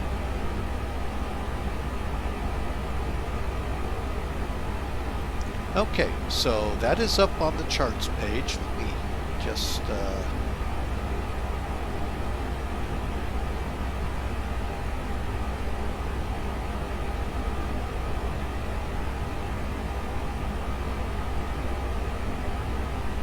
okay, what did there's one. There we go. Whew. What is that button? I'm gonna have to find out what that means. Huh, interesting. Something on my OBS that I use for streaming caught me off guard. I'm not sure what that button's for, so, but anyway, let's get onto the charts. Now, that should be visible for you now, and it is. So on the charts page here, you've got, okay, I give up. I'm just not going to win. I keep clicking the OBS button as well. You're going to see our arrival again. So let's dig into the nitty-gritty of it.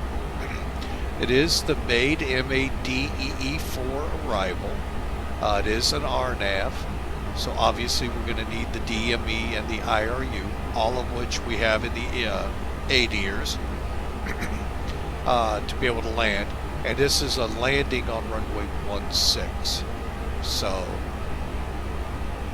there's your ATIS and your effective dates at the top. Now, we're going to be coming in here at Papa Alpha Echo, which is the Payne VOR north of Seattle. It's in the Everett area.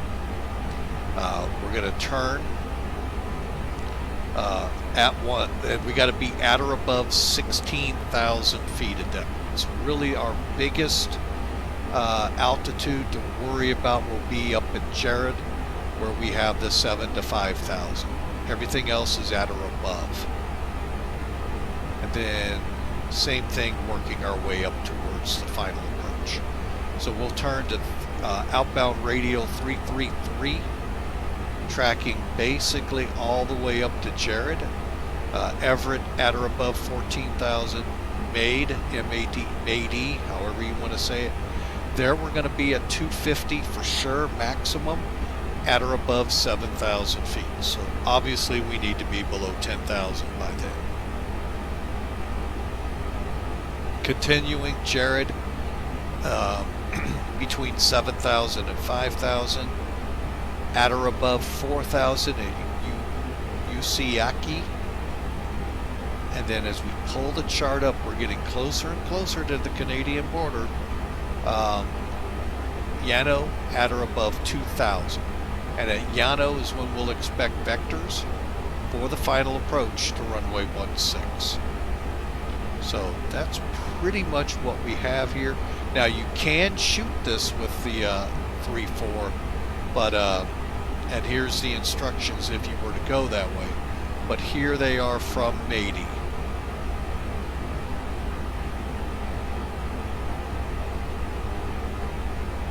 So, but from Yano, we'll continue on vectors till we're going to turn in. So let's look now at the ILS. Now the ILS obviously provides a heck of a lot more information. But again, it's still basically formatted the same way. You've got your airfield information here, the ICAO and IATA. You have your what it is and what runway, in this case the ILS or the localizer, runway 16. Then we come down to the frequency line for ATC, then where we start in. We're going to want to make sure radios are reading. Okay, so the localizer for this is IBLI, that's what it'll give you in Morse code. And it's on a frequency of 108.5. Final approach course 164. Basically, that's the line all the way in. Now, at Wugat, this fix right here, it's 6.9 miles away. We got to be at or on glide slope, 2,000 feet. So either of those we don't meet, we go around.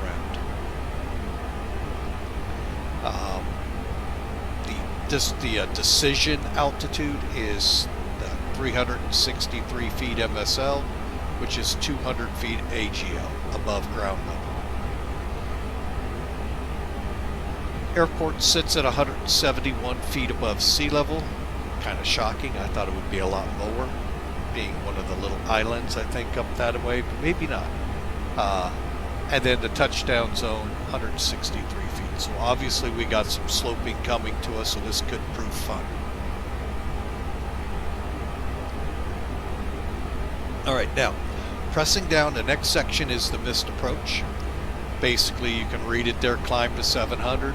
Then we're going to do a climbing. Hang on, I can't pull back a little. We're going to climb to 700 feet. Then we're going to turn right on a heading of 275, continuing our climb to 2,000 feet. And we're going to be on the inbound to the Vancouver VOR radio 135. So we're going to set 135, but we're going to be coming to the VOR. And we're going to set up our hold at TECUV. It's about 15.3 miles from Vancouver's VOR, Yankee Victor Romeo. And we'll hold until ATC tells us, what we're going to do. Next up is basically altitudes are in inches of mercury, which we're set at already. Transition levels, again, all U.S., pretty much all North American airport or cities and airports are out 18,000 feet. Then our requirements below is DME and radar.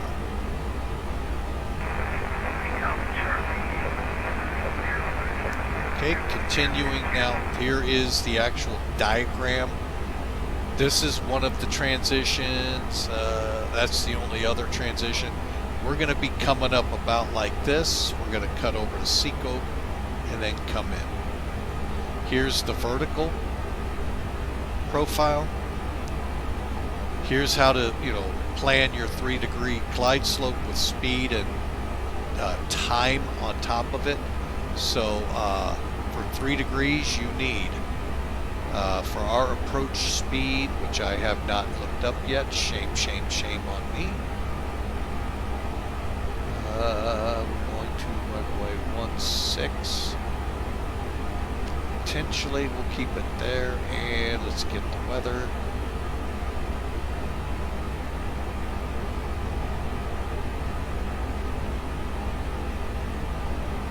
And we'll do a quick ACAR update for landing data. Okay, so we're going to be coming in at 140. So we're going to be planning at least 743 feet a minute to come down this line from Wuget to the runway. That's 3 degrees what the slope is set at, and that's how we'll achieve it. It's 2 minutes 24 seconds from Wuget to the end of the runway. So, approach lighting. I don't think we're going to be seeing it right now, but if we do, we'll have Malzer, which depicted here. Pappies will be on our left side. That's our visual glide slope and localizer visual to the runway. Then this is just a diagram of our missed approach. Then you got your minimums down below. Again, 363, 200 AGL, or an RVR of 24, or a half mile. That's the minimum we have to have for visibility. And this is the minimum for ILS. Okay, folks, so there is the chart side of the house. Hang on a second.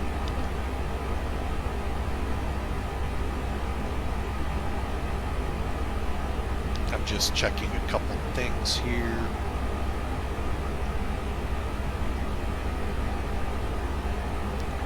We're quickly approaching Seattle airspace.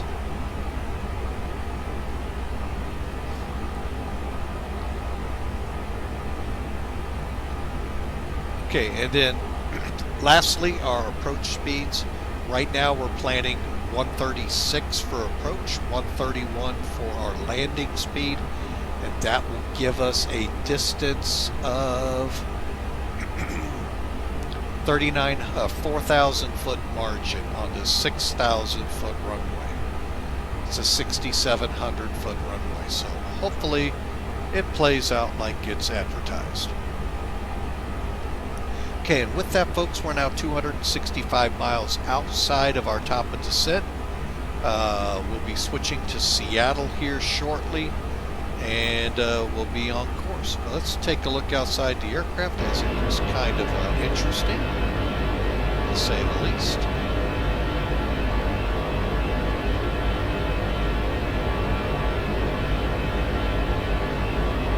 Looks like some pretty good scenery out here by X-Plane.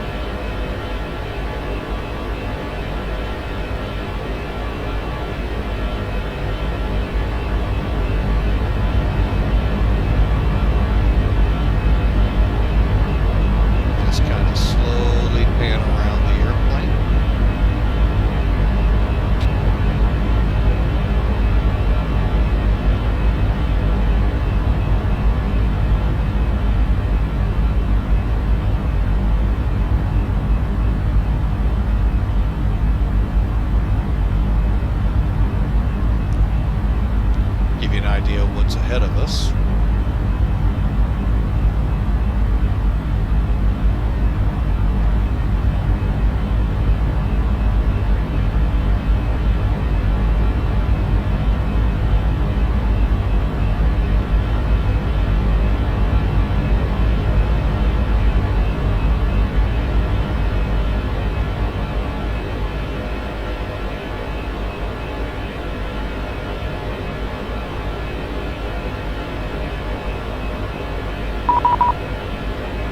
There's our call to Seattle Center. So hang on a second, let's hop back into the airplane, and 34, what was it?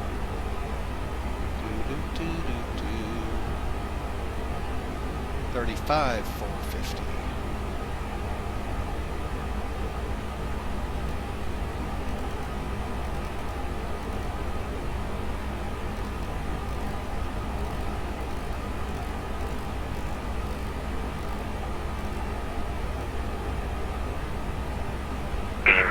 West of Donnelly McCall.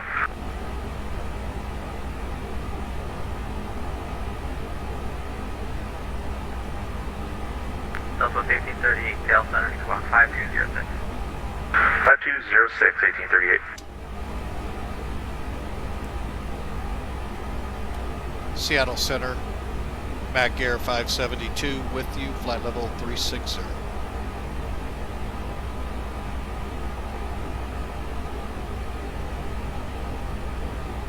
MAC 572, Seattle Center Squawk 5215. 5215 for MACAIR 572. Seattle Center, Alaska 1021 with you. We're about 70 miles from the Lakeview VOR. We're at 380.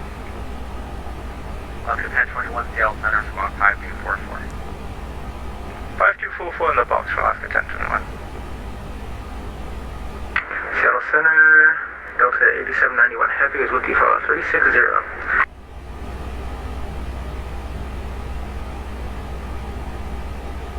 Delta 8791 Seattle Center, Squawk 5252.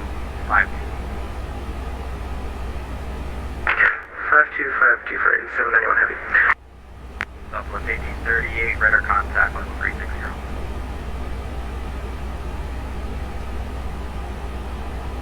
Seattle Center, Delta 425, short of 28 left at Portland, ready for departure.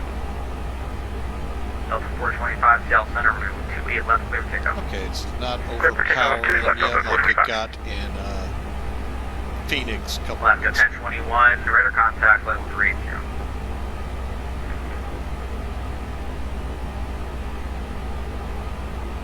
Kilo 118, Oakland is offline, ready to terminate for change group.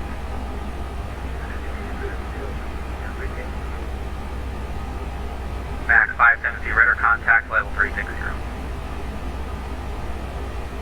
Cool. We've been radar contact. All right, so folks, we are now in Seattle airspace. Again, feel free to come up and join. We'd love to have you flying along. They're going to be taking us all the way into Bellingham.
As 971, the SID has you that heading until I tell you otherwise. Oh, roger. I'm sorry. I'm following on the FMS. Go back to heading. As 971, fly heading 090 to maintain 4000. 090 4000 for last 931.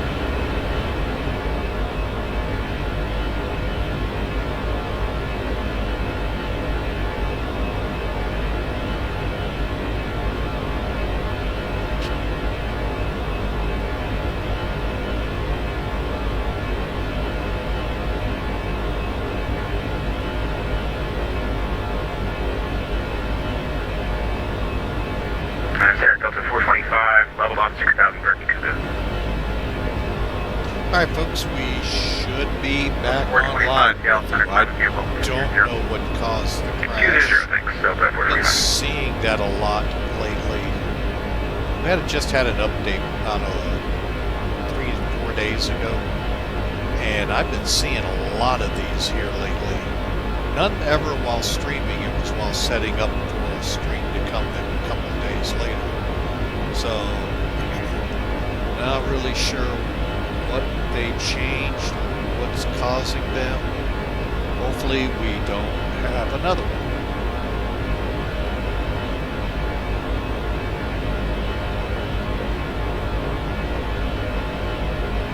And my apologies if you got another email that we were live.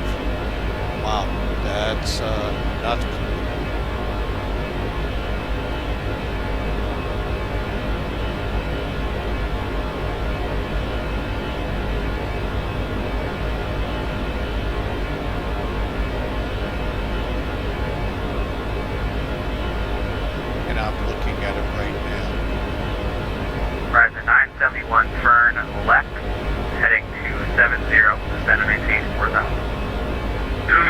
around 4,000 for Rise 931.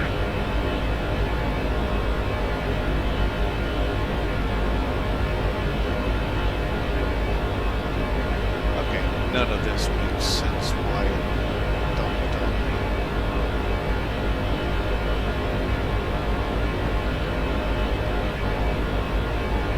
Okay, well, Can you give me that heading one more time for Rise 931? Rise 971, altitude 4,000. So the heading, I'm sorry, I got down to. Delta 128, runway 28 left. Clear takeoff. Say again for Delta 128. Delta 128, runway 28 left, clear for takeoff. 28 left, clear for takeoff, Delta 128.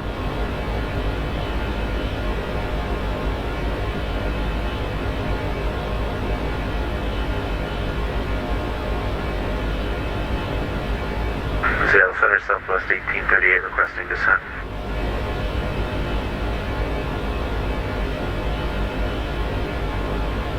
Southwest 1838, send and maintain 1-2000, and I'll get the weather for you momentarily. Down to 1-2000, thank you, sir. Southwest 1838.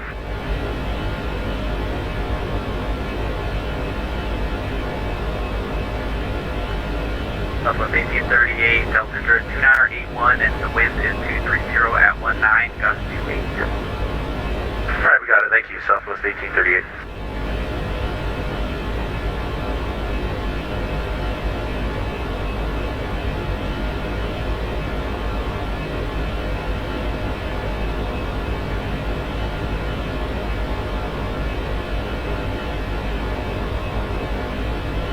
Delta 869, Oakland's off, or Salt Lake City's offline, or terminate for change group. City Unicom 1220, have a great evening, first service of 869.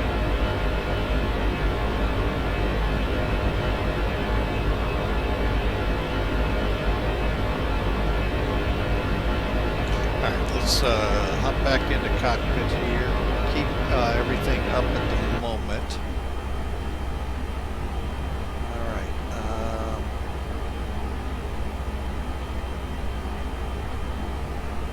Okay, we're about 189 miles out of top of descent and 316 from Bellingham. Okay, so what we're going to be doing here at about Delta 8791, cross Auburn, and maintain 1-2000, 250 knots, Seattle Islamic South, 2999. 60 miles from top of descent. We'll put in our QNH. I'll make sure our ILS frequencies on the way So was that for are set 8791? off and set Delta north. 8791, cross Auburn, and maintain 1-2000, 250 knots, Seattle Islamic South, 2999.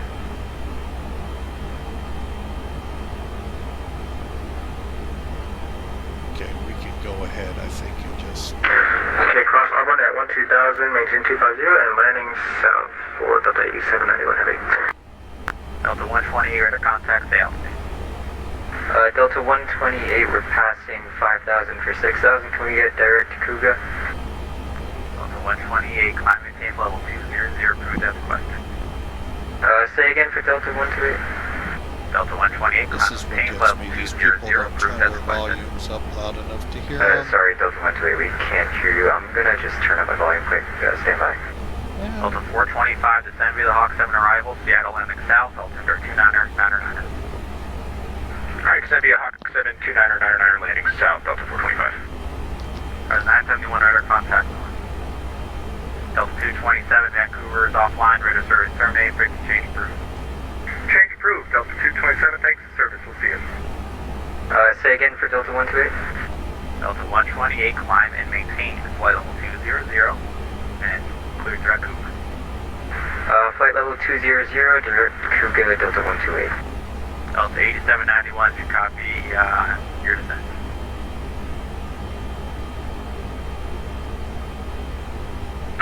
Yeah, we copied it. You said Auburn at 1-2000? Delta 8791, affirmative. Okay, we got it. We're just, sorry, we took a second. We couldn't find it for a second. But we got it now. 8791 Heavy.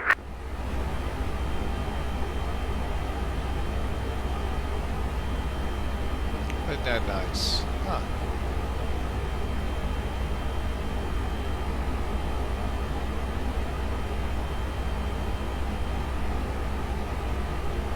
the a software out there to use for VATSIM. Well, it's not showing Seattle online. American 1410 Was earlier, offline, now right it's source not. terminate frequency change approved. Yeah, frequency change approved. Holy mackerel, no, it's lit up. It wasn't lit up. Okay, it's going to be that kind of a night. Okay.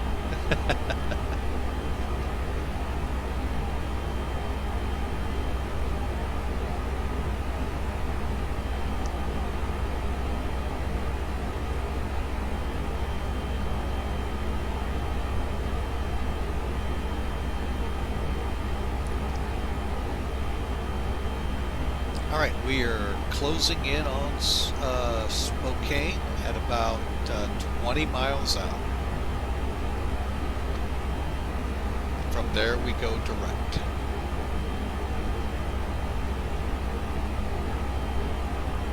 $166 miles. So we'll give it about 60 to 100 miles, and then we'll begin ready to go.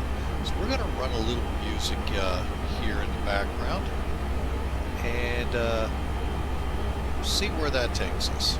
So folks, if you do like what you're seeing, feel free to click, hang on a second. Southwest 1838, turn left heading 300. Left 300, 1838. Feel free to click follow, and we'd love to have you on all of Seattle our Center, Alaska 3477, flights across short the 28 left at Portland. through the world that we do here at Flying with Mike. So again, if you click follow, it'll just give you an email. My apology to all the followers getting the second email. For some reason, OBS decided to crash. And I don't know yet where to send this to, but I'll Visual figure 21, it out. 1838. Or if I need to revert back to the old.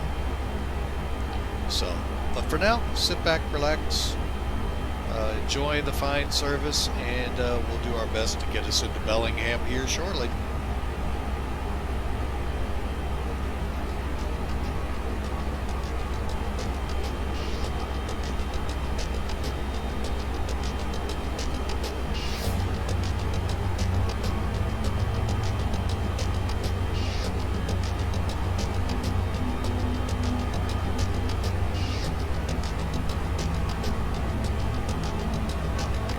Max 572, descend via the Matty 4 arrival. Bellingham is landing south, altimeter 29906.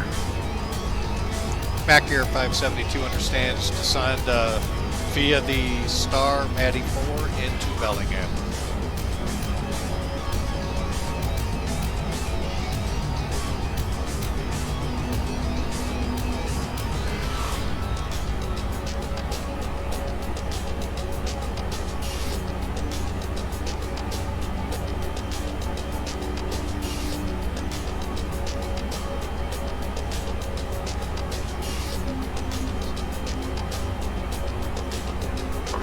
Expect the island runway 6 up approach. Okay, what that clearance does, folks, for those of you trying to 120, send me the Hawk 7 arrival, ATC, Seattle landing south, altimeter 299. he's just alerting us we're cleared to descend Descending via Hawk 7, say altimeter again, Delta per 13. the arrival chart. And what we're going to do here momentarily 120, is making altimeter sure everything is still good on the Charlie, screen. out that. We're going to bring up SimToolkit, and we have Charlie, Delta 128, charts, thank you. and review that one. Okay, and let's get on the right one.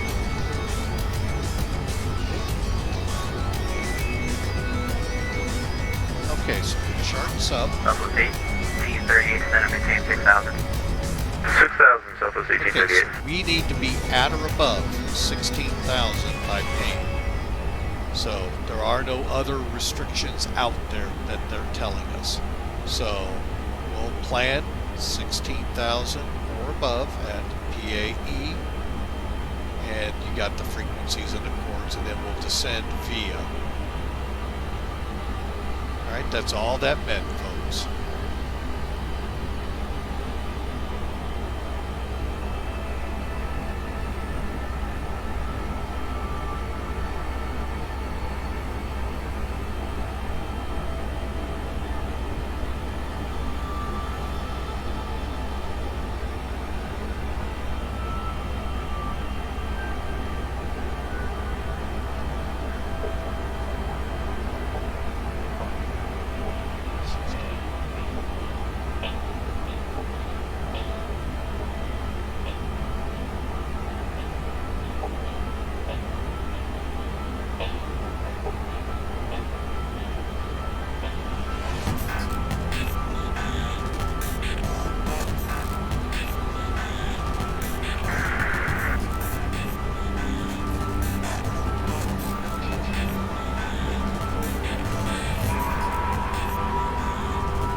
Delta 128, expect ILS running 16 up approach.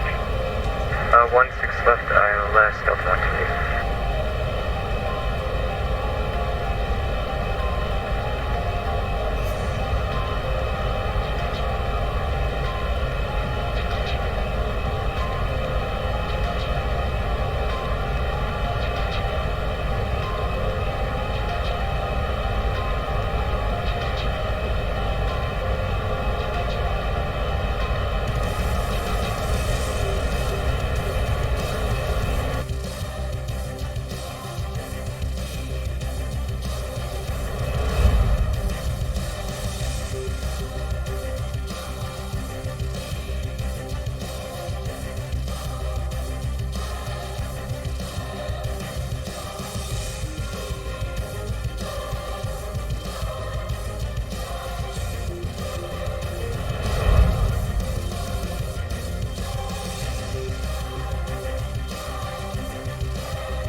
Delta 8791, expect the ILS running 16 up approach.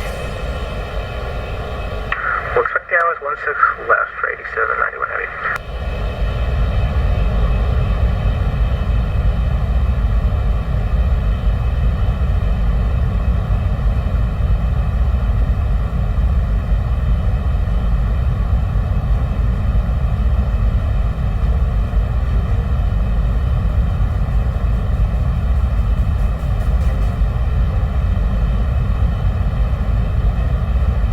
Southwest 1838, altimeter 2981. 2981, Southwest 1838.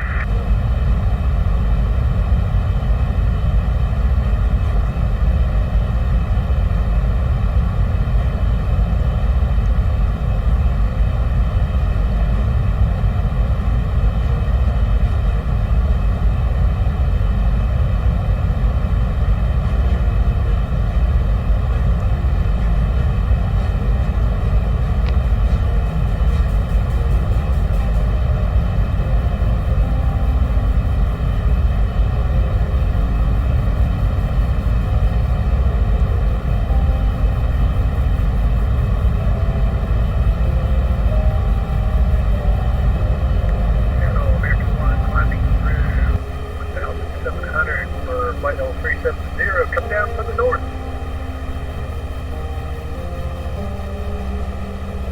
American 1 PL Center, squad 5172. 5172. Delta 120, it looks like you've turned to the south off of the arrival, same tension. Delta 128, stand by. We're having a problem in the MCDU here. Just give me a minute.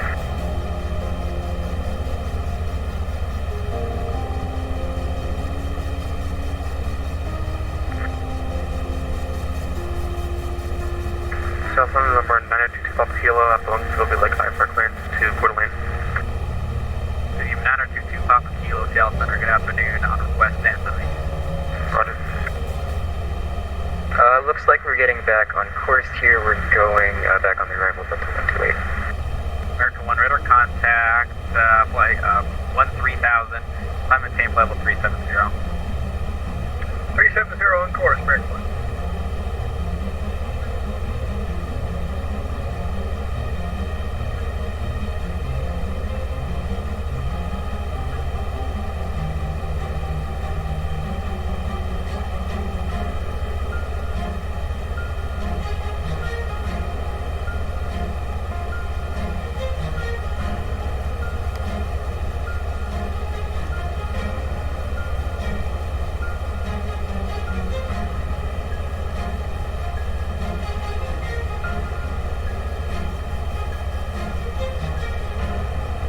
Team 2 Papa Kilo, clearance, Roger, ready, copy.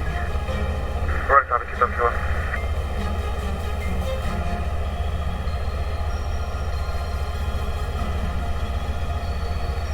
TPM 2 Papa Kilo, cleared to the Coeur d'Alene Airport, as filed, maintain 7,000, clock 5155. Flight cleared to Coeur d'Alene as followed, maintain 7,000, squawk 5155, 2 Papa Kilo. 2 Papa Kilo, repack is correct. Phone field reporting winds 150 at 11, gust 17, please expect for 14 right for departure. Roger, 1 right, 2 Papa Kilo.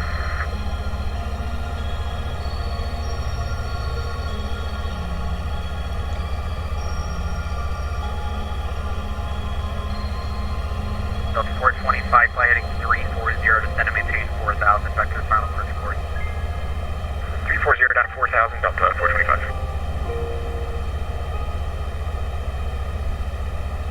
Southwest 1838, vehicles at your 4 o'clock, about 5-6 miles north side.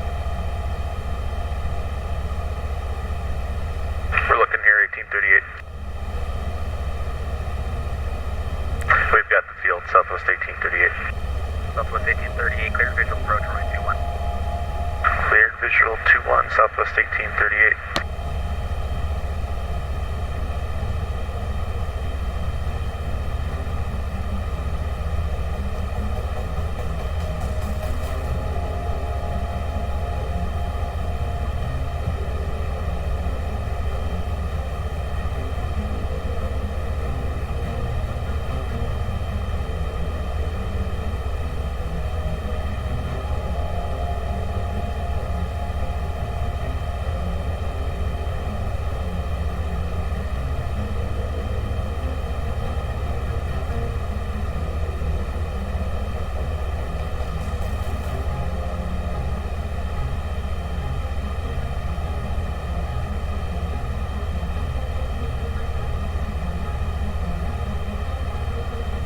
Alaska 1021, descend to the Hawk 7 arrival, Seattle Left South, altimeter 200, Alright, stand by the Hawk 7, Seattle landing south for Alaska 1021. Southwest 1838, runway 21, clear land. Cleared land, runway 21. We're on the opposite end here. We're going to come around 1838.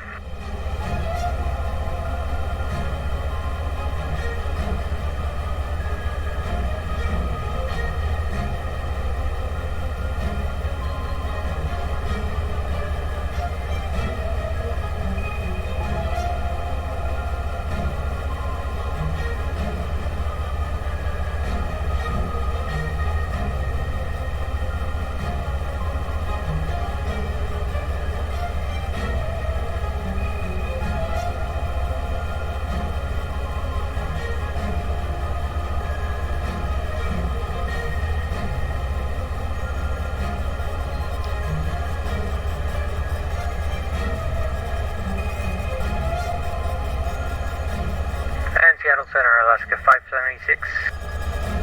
Go ahead. This with your level, flight levels 370.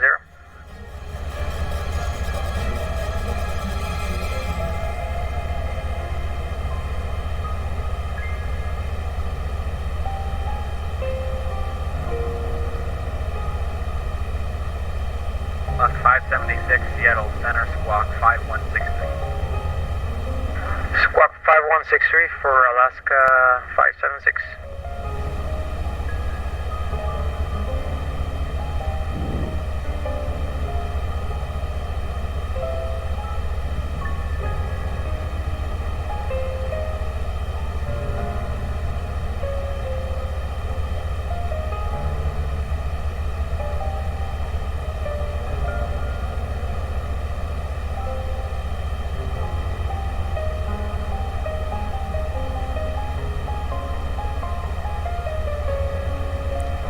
American 365, Salt Lake's offline, register services terminated, frequency change approved.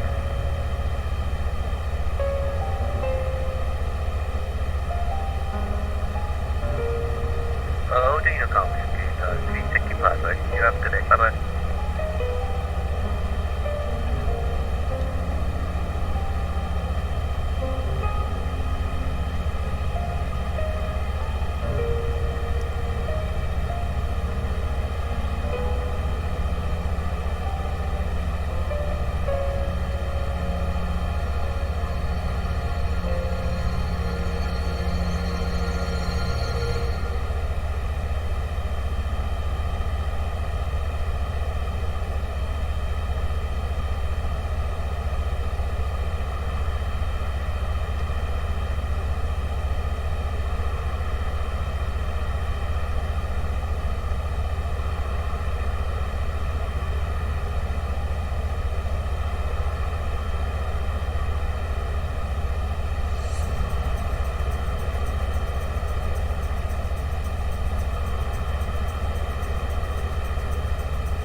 Delta 425, turn right, heading 070.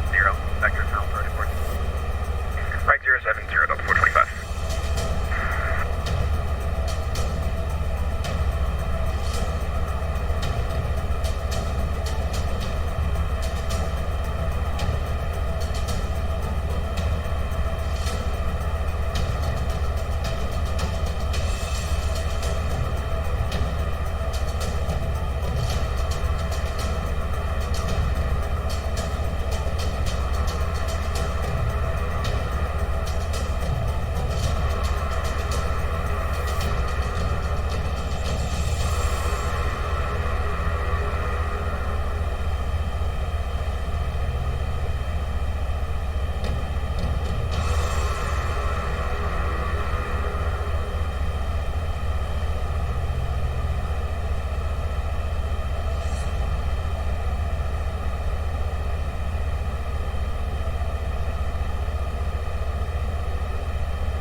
Delta 425, 3 miles from Helder, turn right, heading 130, maintain 4,000 to establish on local ILS, cleared ILS, Right 130, cleared ILS 16 west, maintain 4,000 Delta 425.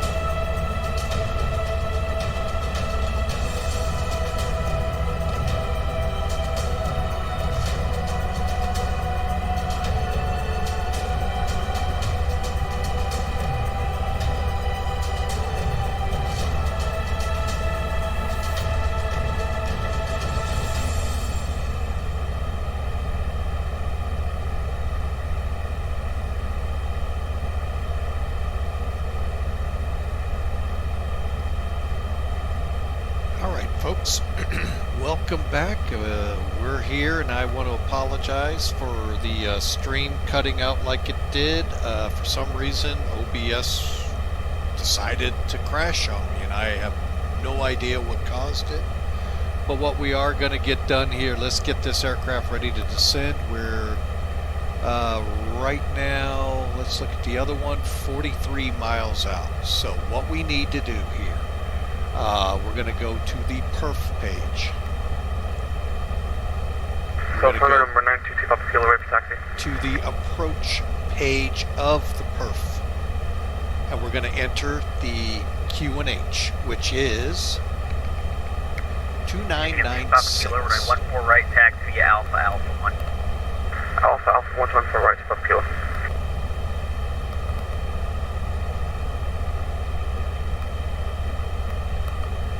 I always forget to put that in. There we go. Temperature there is 15 degrees Celsius. 576, verify your squawk in the right code at Mo Charlie. Winds 170. I'm squawking 5163. What do you show up for 576? 11. 576, I just saw you squawk. Stand by. And we're going to show... I'm going to get a quick update here. Delta 425, runway 16 left, clear land.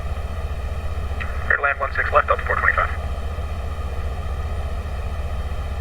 And everything's still the same. So DH is going to be... Delta 8791 after Auburn, descend and maintain 4,000, vector ground approach course. Second. 363 or 200. We'll go 363.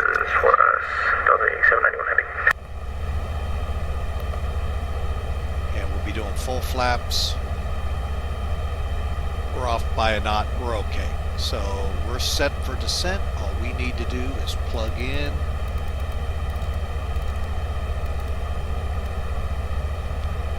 All right. As you can see, our top of descent is coming up. We've already been cleared via ATC to descend via the approach. So 16,000 by PAE, and then on up towards Mady and so forth. And we are now crossing over the Cascades.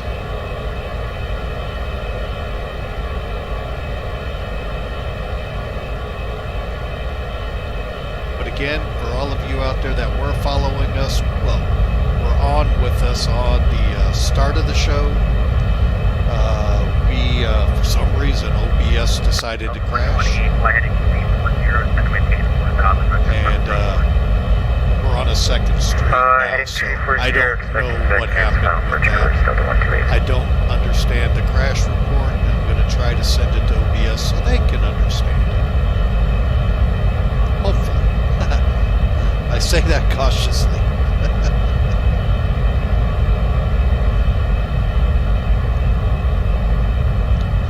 And there's the wall of rain we have coming at us. 1718 Oakland is offline, ready to serve, terminated, frequency change approved. And as you can see from the METAR, ceilings come down a little, but nowhere near our minimums, and we still got 10 mile of visibility. Alaska 576, radar contact level 370, about 15 miles west of Seattle. Roger, radio contact, Alaska 576. And we're going to be Oscar watching, 576, make ascend sure the we other crater descend to arrival, at Portland 16. landing west, altimeter 3008. We miss it, we'll click real quick. Alright, descend via the crater to arrival. Does a Alaska 576.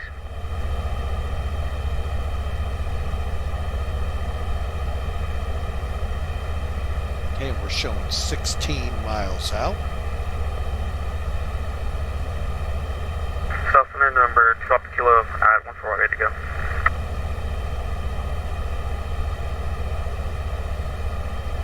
CBM 2 Papa Kilo, fly heading 140, runway 14 right, clear for takeoff. 140, clear for takeoff, 14 right, takeoff kilo. And once we get into our descent, we'll talk a little bit about some Seattle Center, nomenclature. good day, Alaskan 621 McDade. down the ground of Portland, hold short 28 left, ready to go. Alaska 621, Seattle Center, runway 28 left, clear for takeoff. Clear for takeoff, 28 left, toss, 621. And I am going to start the descent somewhere after we get within 10 miles of it. So, and I'll show you what we're going to be doing there. And I want to explain what activate approach phase means. So, in case you do it, you understand what you just did. Alright, give it just a couple more miles here and we'll start in on it. Currently, we're 54 miles out of PAIE. Let's try that again. PAE. As soon as that hopefully clears real quick. Seattle Center, Alaska 576. The green dot would like we the want to try to localizer keep in runway 21 if between, that's but possible. since we're still 5 to 8 miles out of that top of descent, it is going to drift up until the plane catches up, which is this mark right here.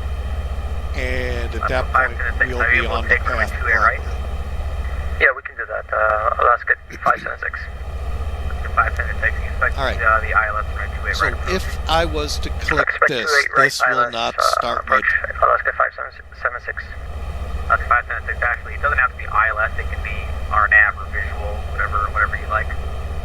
Yeah, I'll take the ILS for practice. Alaska 576, thank you.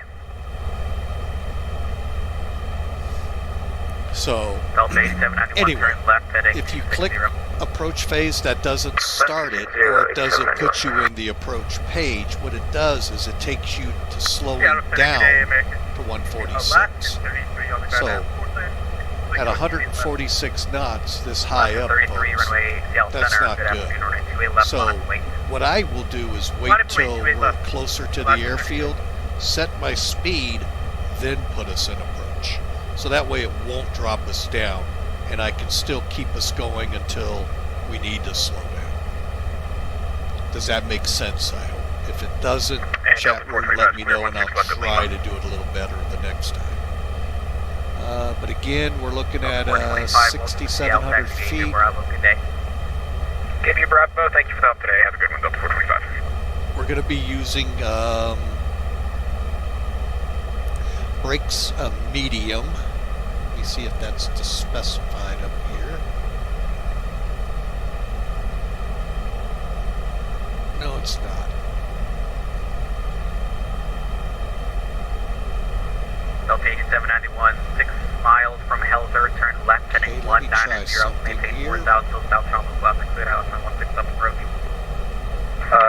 Left 190, clear the ILS 16 left, Delta 8791 heading. Just getting a quick update and compute. So we're going to end up with about 2,800 feet of runway Alaska with 621, radar medium contact brakes. So let me get back up here so y'all can see out the cockpit. Alaska 621, radar contact climate table level We're set up, as you can see, for the ILS. Now, as we're descending down, you can see we have caught up now. The green dot's in the middle, and we're descending per what the computer computes to get us down to our altitudes.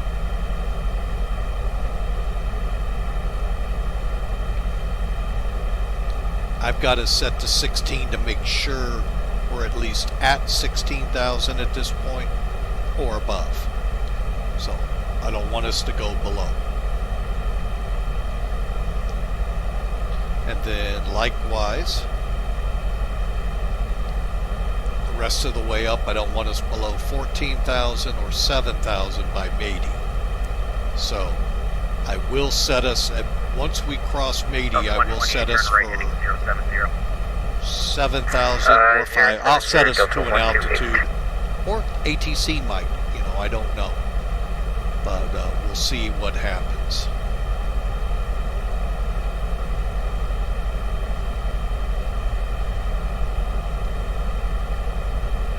But again, folks, my apologies that we had the stream break up like it did. It's going to be interesting to try to put together so we can put it up on YouTube.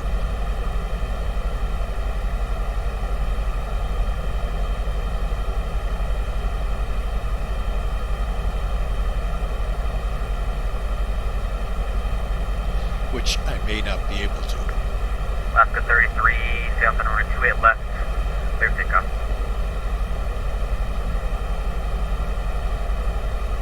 Clear for takeoff, 28 left. Okay, through 25,000, we'll turn the seatbelts on.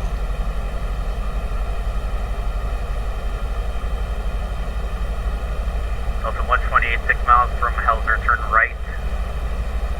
Heading 130, maintain 4,000, so establish on level clouds, cleared ILS 916 approach.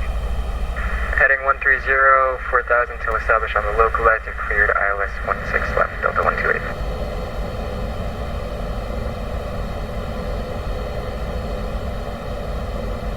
And South 90 Papa Kilo, we're at 7,000, would like us to fly direct to Zeta on or stay on 130?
Behind the 767, clear to land runway 16 left, Delta 128.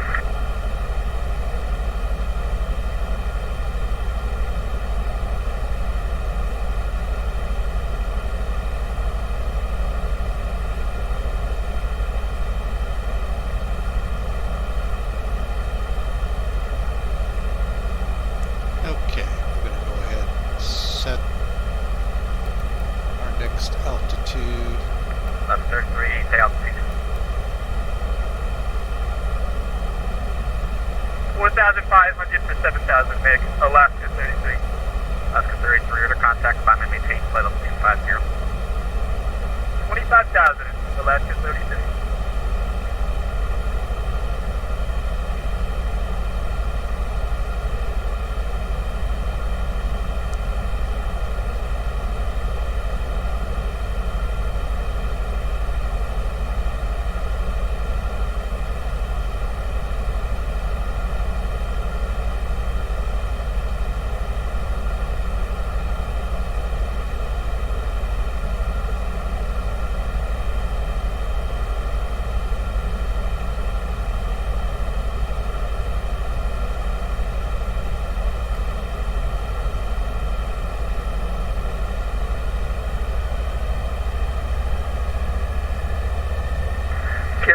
Good afternoon, Alaska 956 at the other request clearance disbursement, please.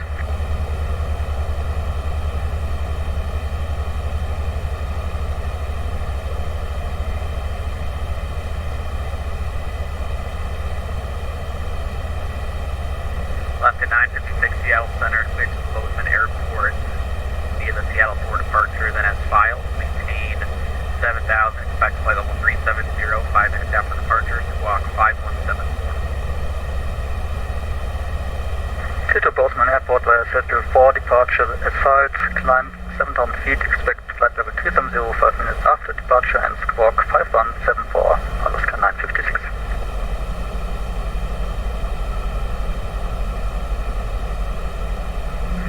Alaska 956, feedback for We need some speed brakes. Norfolk Center, Alaska 956. Good afternoon, C Center. This is 359er Victor Sierra at 2600, or sorry, flight level 26, climbing to 41. Okay, and I've been kind of quiet, just kind of listening to ATC, watching us do the zigzag here. 791, heavy welcome to Seattle, Gate Bravo, have a good day. Via Bravo, have a good one. Delta 8791 heavy. 18,000. Delta 8791, looks like there's a company 737 on Bravo. I'm not talking to him, so use caution. Okay, we'll use caution for 8791. Okay, got the altimeter set. We'll go ahead now, they're off electronics. Renata Victor Sierra, make sure it's walking home, please.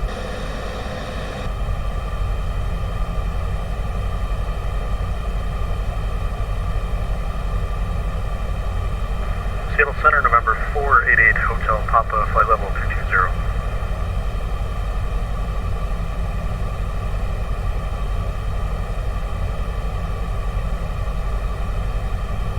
November 488, Hotel Papa, Seattle Center, good afternoon, squawk 5147.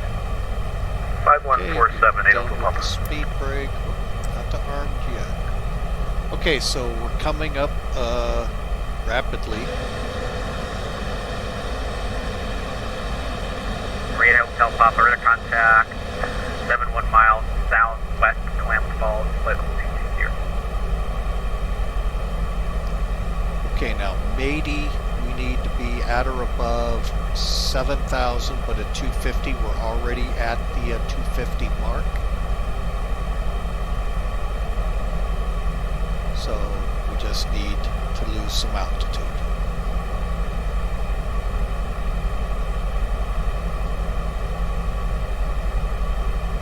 Actually, we're setting up for Jared, so I'm going to go ahead and drop down to 5 on that. Number 359, Victor Sierra, squawk 5112. Squawk 5112, 359 Victor Sierra.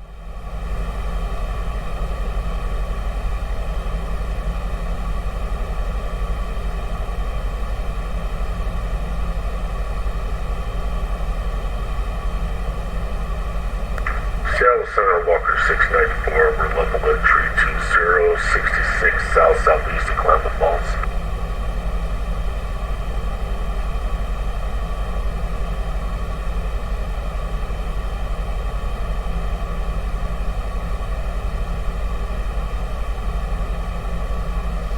Alright, what I want to do now, check our NavRad page. We'll do that over here.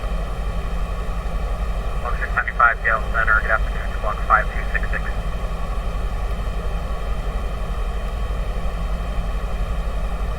10815, 164. Zephyr Walker 694, 5266. All set correctly. Good deal.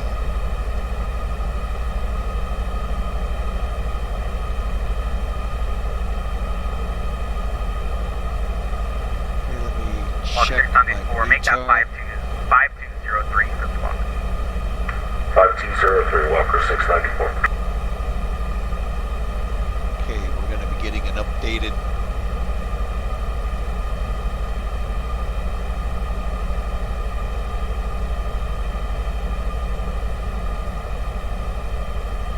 okay, just check the speed brakes. They're up.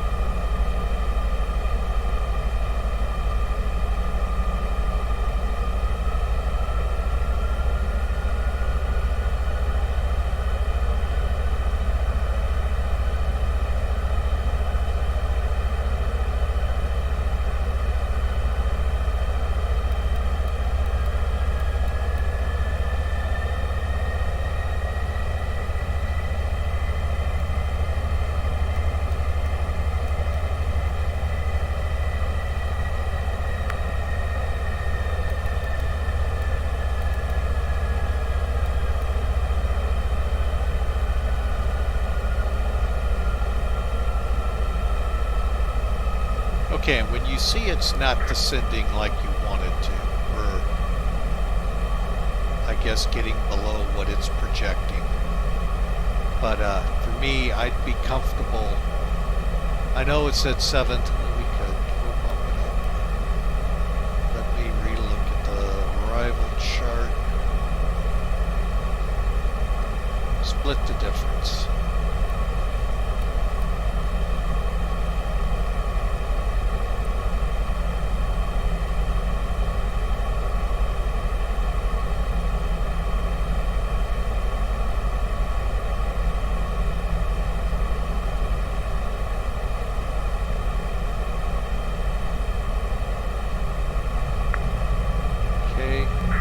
Delta 128, we're clear, 16 left at Lima.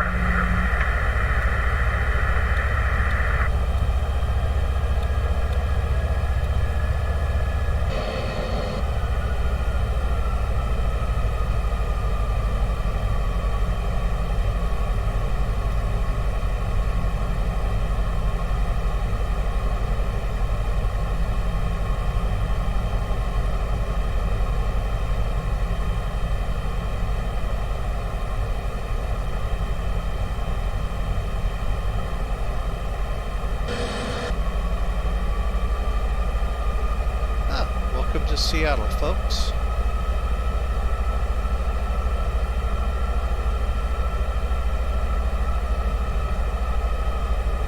Alaska 1021, expect Dallas for when you stop approach.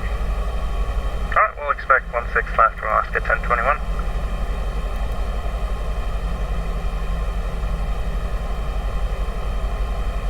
Delta 128, clear of 16 left at Lima. Delta 128, taxi gave me a Bravo B5 of Delta 737 on a taxiway and I'm not talking to him. Taxi by Bravo to Gate, we'll watch for the coming traffic, thank you. Map 572, effective visual approach, runway 16. Roger, visual approach 16 for MACAIR 572, thanks. Negative, we won't Mac be going. 572, field is at your 12 o'clock. 12 o'clock, about 15 miles north side. Copy, will do. We're deep into clouds right now. 572, Roger, looks like it's, the base is at 900,000, so just let me know whenever you have it in sight. Will do. We'll continue on the Matty 4 until we do see it.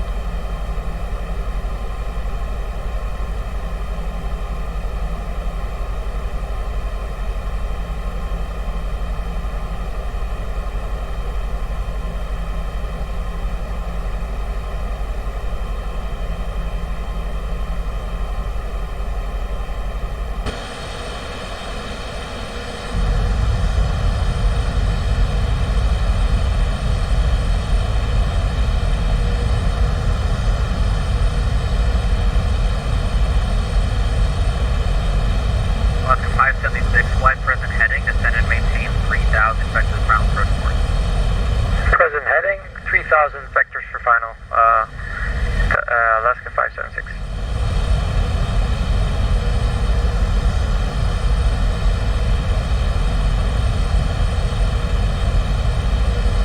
Delta 840, plus 9 for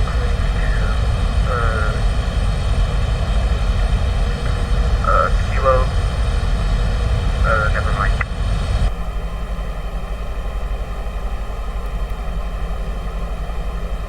Sorry. Delta 840 requesting IFA clearance to Spokane Airport.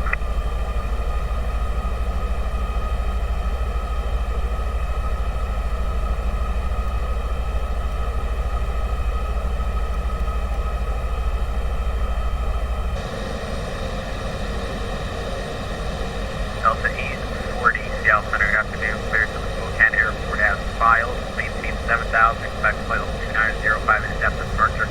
Clock 5204. Clear to Spokane Airport as filed, maintain 7,000, expect flight 9010 after departure, clock 2504.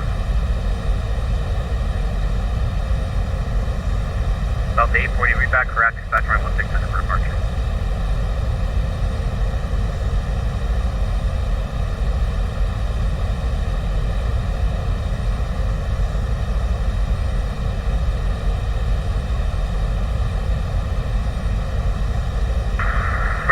Seattle Center, Delta 1189 at parking area. Request firepower clearance to PDX from Charlotte.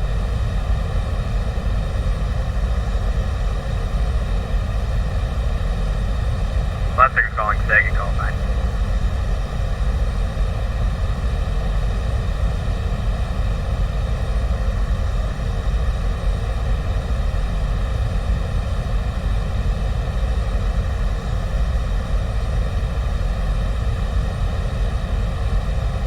Mac 572, clear visual approach, runway 21.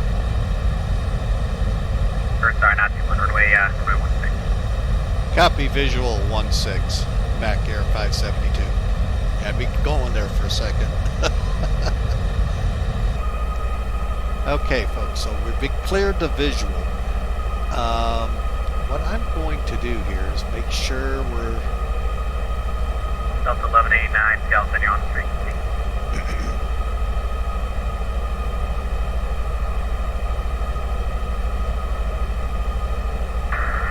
Music frequency 13545. Alright, so we need to make our turn. Sorry, folks, we've been kind of quiet here. We're going to go ahead and turn that on. Let's activate approach. Request firepower clearance to Portland Airport. Delta 1189, Center, are you aware that you're currently on taxiway Bravo, blocking it?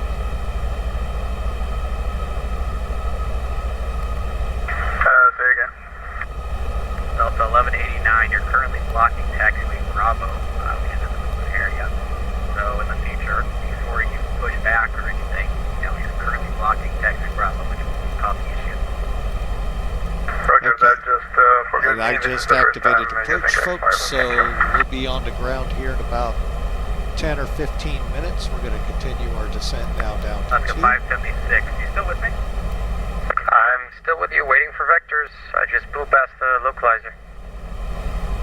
Alaska 576, that's fine. Fly present heading and maintain 3000 now. Present heading 3000, Alaska 576. Alaska 576, you dropped off my radar for a good like 5 minutes. So that's weird. why. I'm sorry.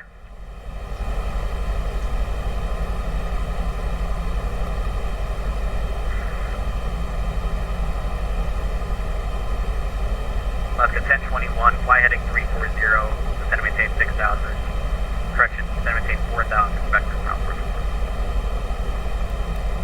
Alright, 340 and down to 4,000 for Alaska 1021.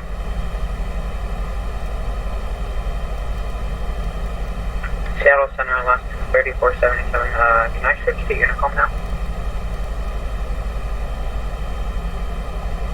Take a call sign. Alaskan 3477, around Oakland there. 3477, right there, for the street. Switching to Unicom for Alaskan 3477, thanks for your help. Alaska 576, turn left heading 100. Left heading 100, Alaska 576. Delta 1189. Stand by.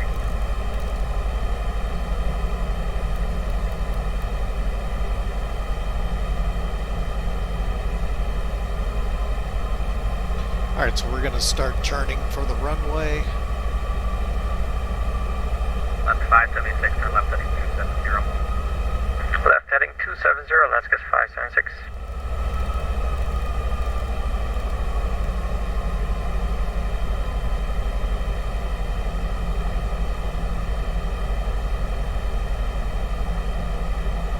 Left 576, actually make that heading 310. Roger, 310 for Alaska 576.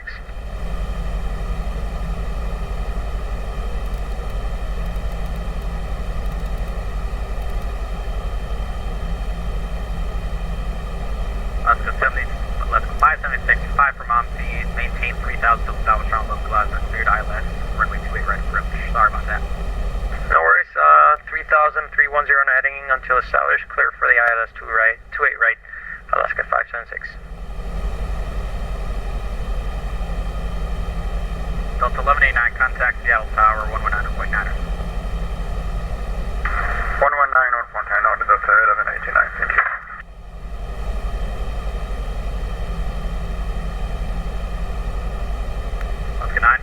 Seattle Tower is now online. When you're ready for taxi, go ahead and give them a call, 119.9er.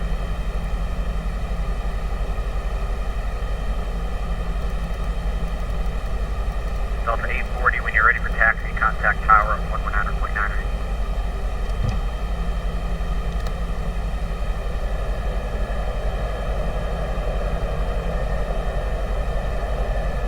MAC 572, runway 16, clear to land. Clear to land, runway 16, MACAIR 572, thanks. Gear down.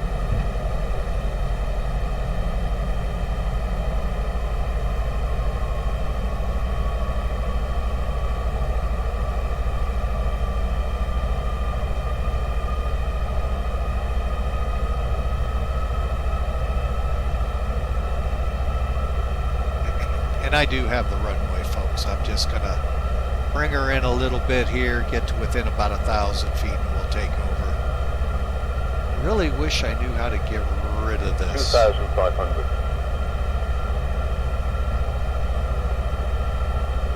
Okay, localizer's been grabbed.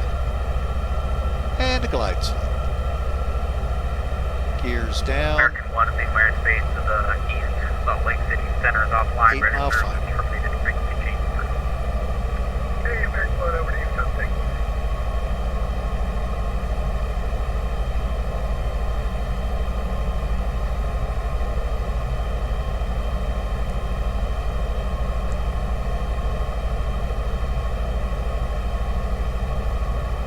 KBM 2 Papa Kilo pilots discretion, descend to maintain 12,000. Flaps going full.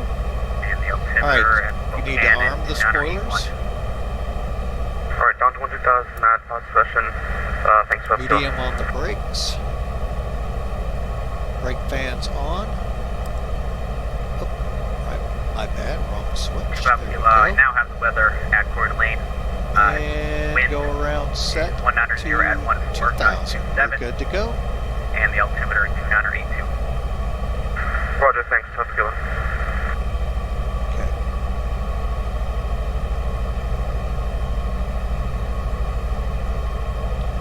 Do a quick update here. Alaska 1021, turn right, heading 070. Right, 070 for Alaska 1021. 2996. We're still good on the QNH. Okay, here we go, folks. And go a little further. Right, clear to land. 28 right, clear to land, Alaska 576.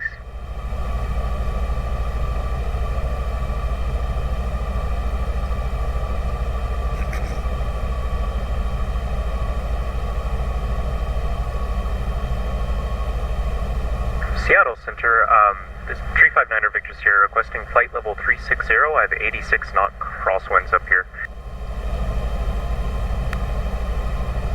Victor Sierra, descend to maintain flight level 350. Flaps. 1,000. Descend and maintain flight level 350, 359er Victor Sierra. And I thought we were full. Seattle Center, 488 Hotel Papa was going to actually Misread request that as gauge. well, flight level, or down to 15,000 available for wind. Approaching 16. Raise Hotel Papa, verify you want 15,000. That is correct, 8 Alpha Papa. Read Alpha Papa, descend to maintain 15,000. Top 5,000, thanks, 8 Alpha Papa. Alright. Plane's mine.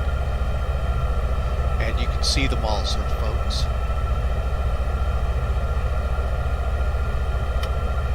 $500. 500. Alaska 1021, turn right, heading 140. 400. Right, 140 for Alaska 1021. 100 above. 300. Landing. That 150, and your 5 from Helser, maintain 4,000, still established, clear ILS right 16. Minimum. 200. Alright, cleared 16 left for the ILS approach and maintain 4,000 till Halsa. we are and getting make that 150 for Alaska 1021. 100. 100. 50. 50, 40, 30. 30, 20. Retard. 20. 20, 10. 5. 10. 5,000 feet remaining. Make that 1, and for last 1021, you can make that right turn to 180 and major turn. Alright, well, if we need 180 for Alaska 1021.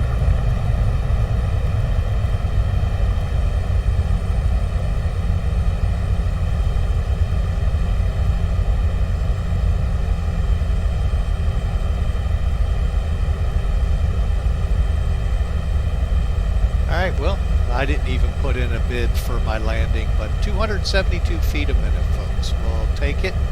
And it looks like we got a full-length rollout. That's fine.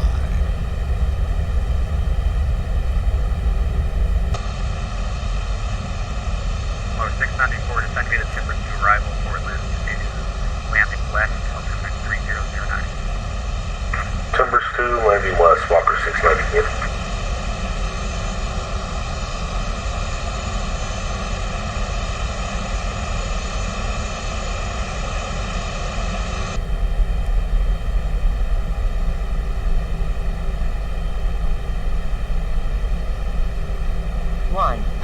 Remaining.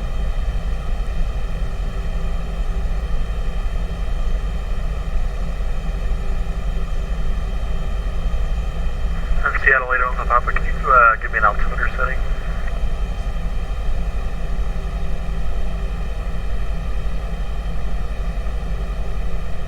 Okay, spoilers. 8 Alpha Papa, stand by. And flaps up.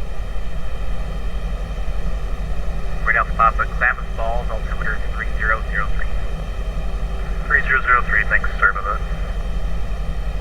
Seattle Center, MACAIR 572 is off runway 16 onto, I believe it was Alpha's, the taxiway. MACAIR 572, welcome to Bellingham, taxi straight into the ramp. Have a good day. Thank you, Center. You have a great day too. We'll stay with you till into blocks.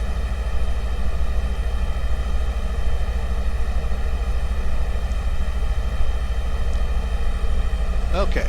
Well, folks, welcome to Bellingham. 1021 contact, Seattle Tower 119.9. Landing lights can come on. Seattle Tower 119.9 for Alaska 1021. See ya. Starting the APU up.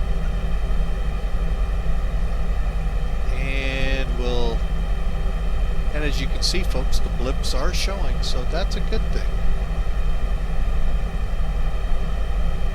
Flaps open, so we'll get that turned here just a second.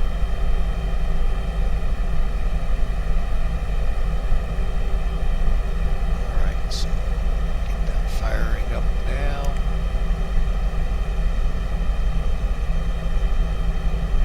Okay, to the weather radar. Off.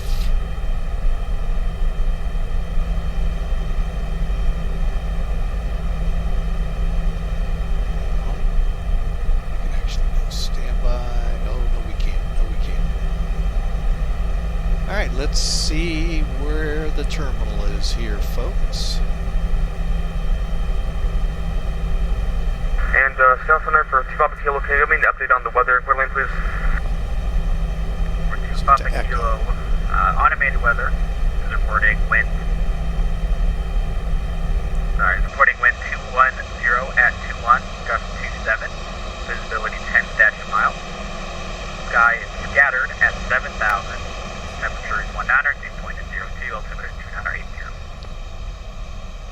Repeat the altimeter, please.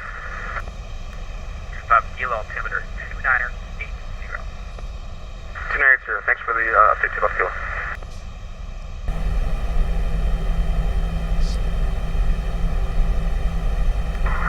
Seattle Center, Logan, Alaska 956, passing 3,000 feet.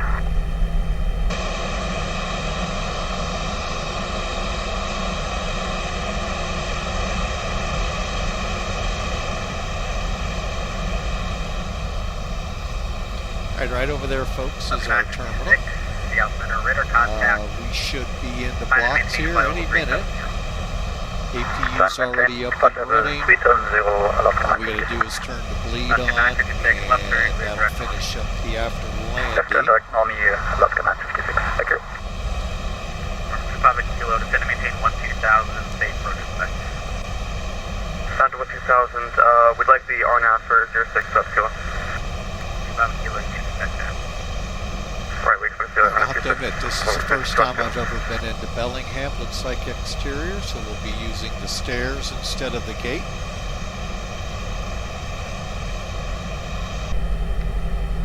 Let's get the, Kilo, do you think you're going to need the procedure turn to get down to 6,000? I think we'll be fine, 12 Kilo, if we can get down there now.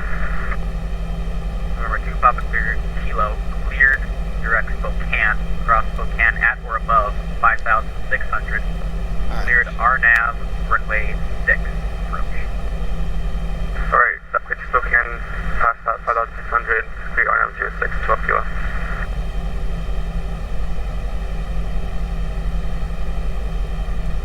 My bad, we never checked that to see what the weather really looked like Alaska here. 36. We're going to need to get something really fast to that.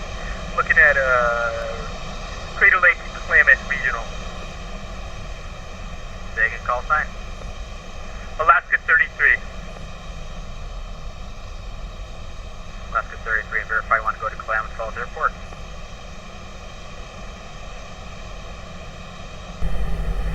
Affirmative. Klamath Falls, Kilo Lima Mike, Tango. Alaska 33, cleared to the Klamath Falls Airport. Fly present heading, descend and maintain 15,000. 15,000, Alaska 33. Alaska 33, altimeter 3003. Altimeter 3003, Alaska 33. Alright, here we are, folks, coming into the block. We'll take 6 here.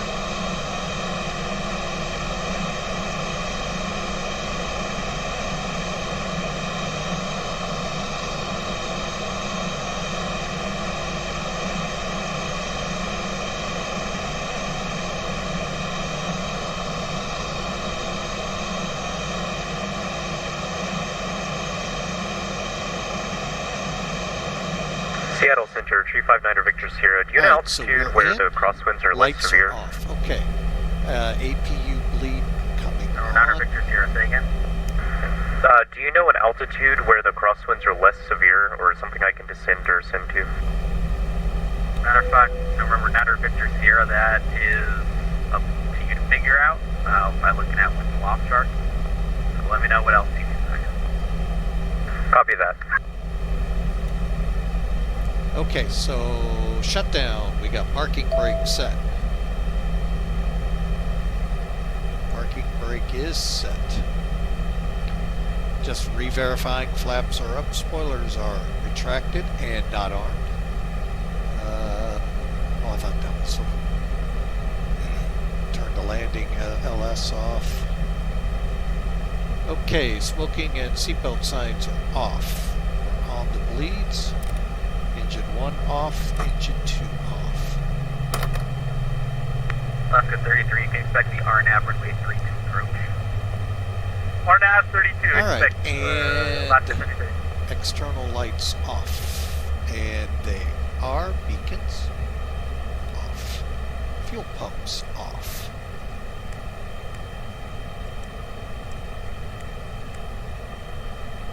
And brake van off. Seattle Center, 359er Victor Sierra. ADRs Forget off. last request. I think my sim is just having some problems right now. Right.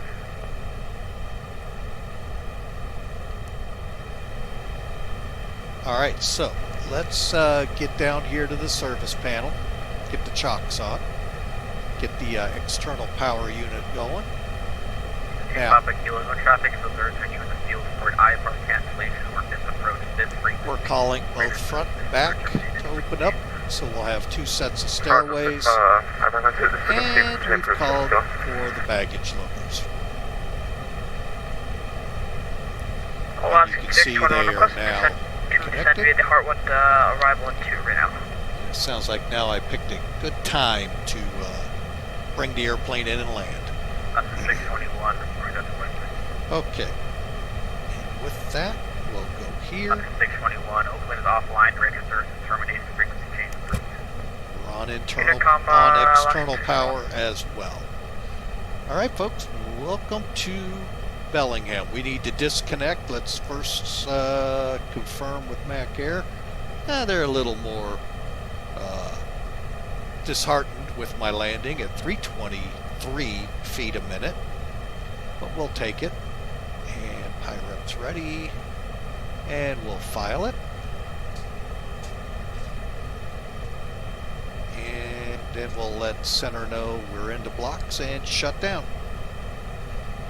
Seattle Center, MACAIR 572, we're into blocks and shut down. Thanks for the ATC. Y'all have a great night.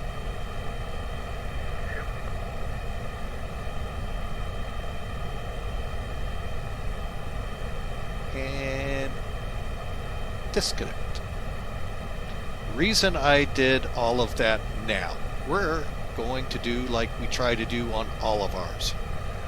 We're going to actually put her in rewind mode, let you all see it from a couple of different angles, and then pretty much wrap up the show. We do appreciate you, and again, folks, my apologies out there. Actually, we're going to just go ahead and wrap it up here. Several reasons. We're not going to be able to put this together to go up on YouTube. My editing skills are not that great when I have 2 videos. So for now, it's going to sit like this. The good thing is I should have 2 good videos sitting in my computer that I can then transfer into maybe a YouTube video down the road.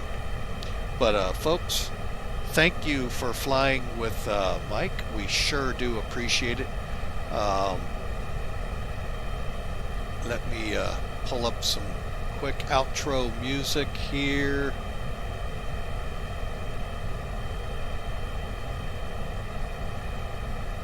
There we go. And folks, again, Monday we are scheduling ourselves to fly Warsaw to St. Petersburg. Don't yet know what time we'll be online. Kind of keep your eye on Discord. It will be hopefully quote quote 15 Zulu, Greenwich Mean Time, Universal Time, whatever you use for that. That's 10 o'clock Central U.S. time. But again, that's all dependent how I feel when I get home from work. Tuesday, we plan to fly back up in Alaska, maybe trying out the new King Air mod again, seeing if it was simply the idiot behind the control wheel causing all of his consternation on the last flight.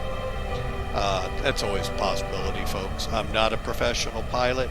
I do have a private pilot's license, but that's as far as I go. Some limited instrument commercial training, but nothing to say I'm a King Air pilot, I'm a MD-90 pilot,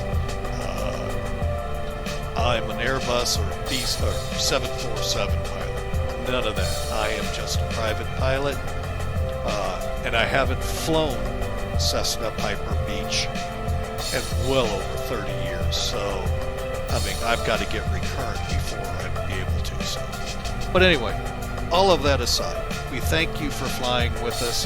If you like it, if you like the stream, by all means, please follow us, folks. We'd love to have you. Fly with us if you'd like to as well. We try to come up on VATSIM, but sometimes we do angle over to POSCOM. So from all of us here at Flying with Mike, thank you again, and God bless. We hope you have a great day. And if you haven't taken Jesus as your Savior, your way to heaven, folks, I'm willing to have that conversation with you on any flight. So for now, y'all have a great day again. God bless to all of you, and we hope to see you on Monday.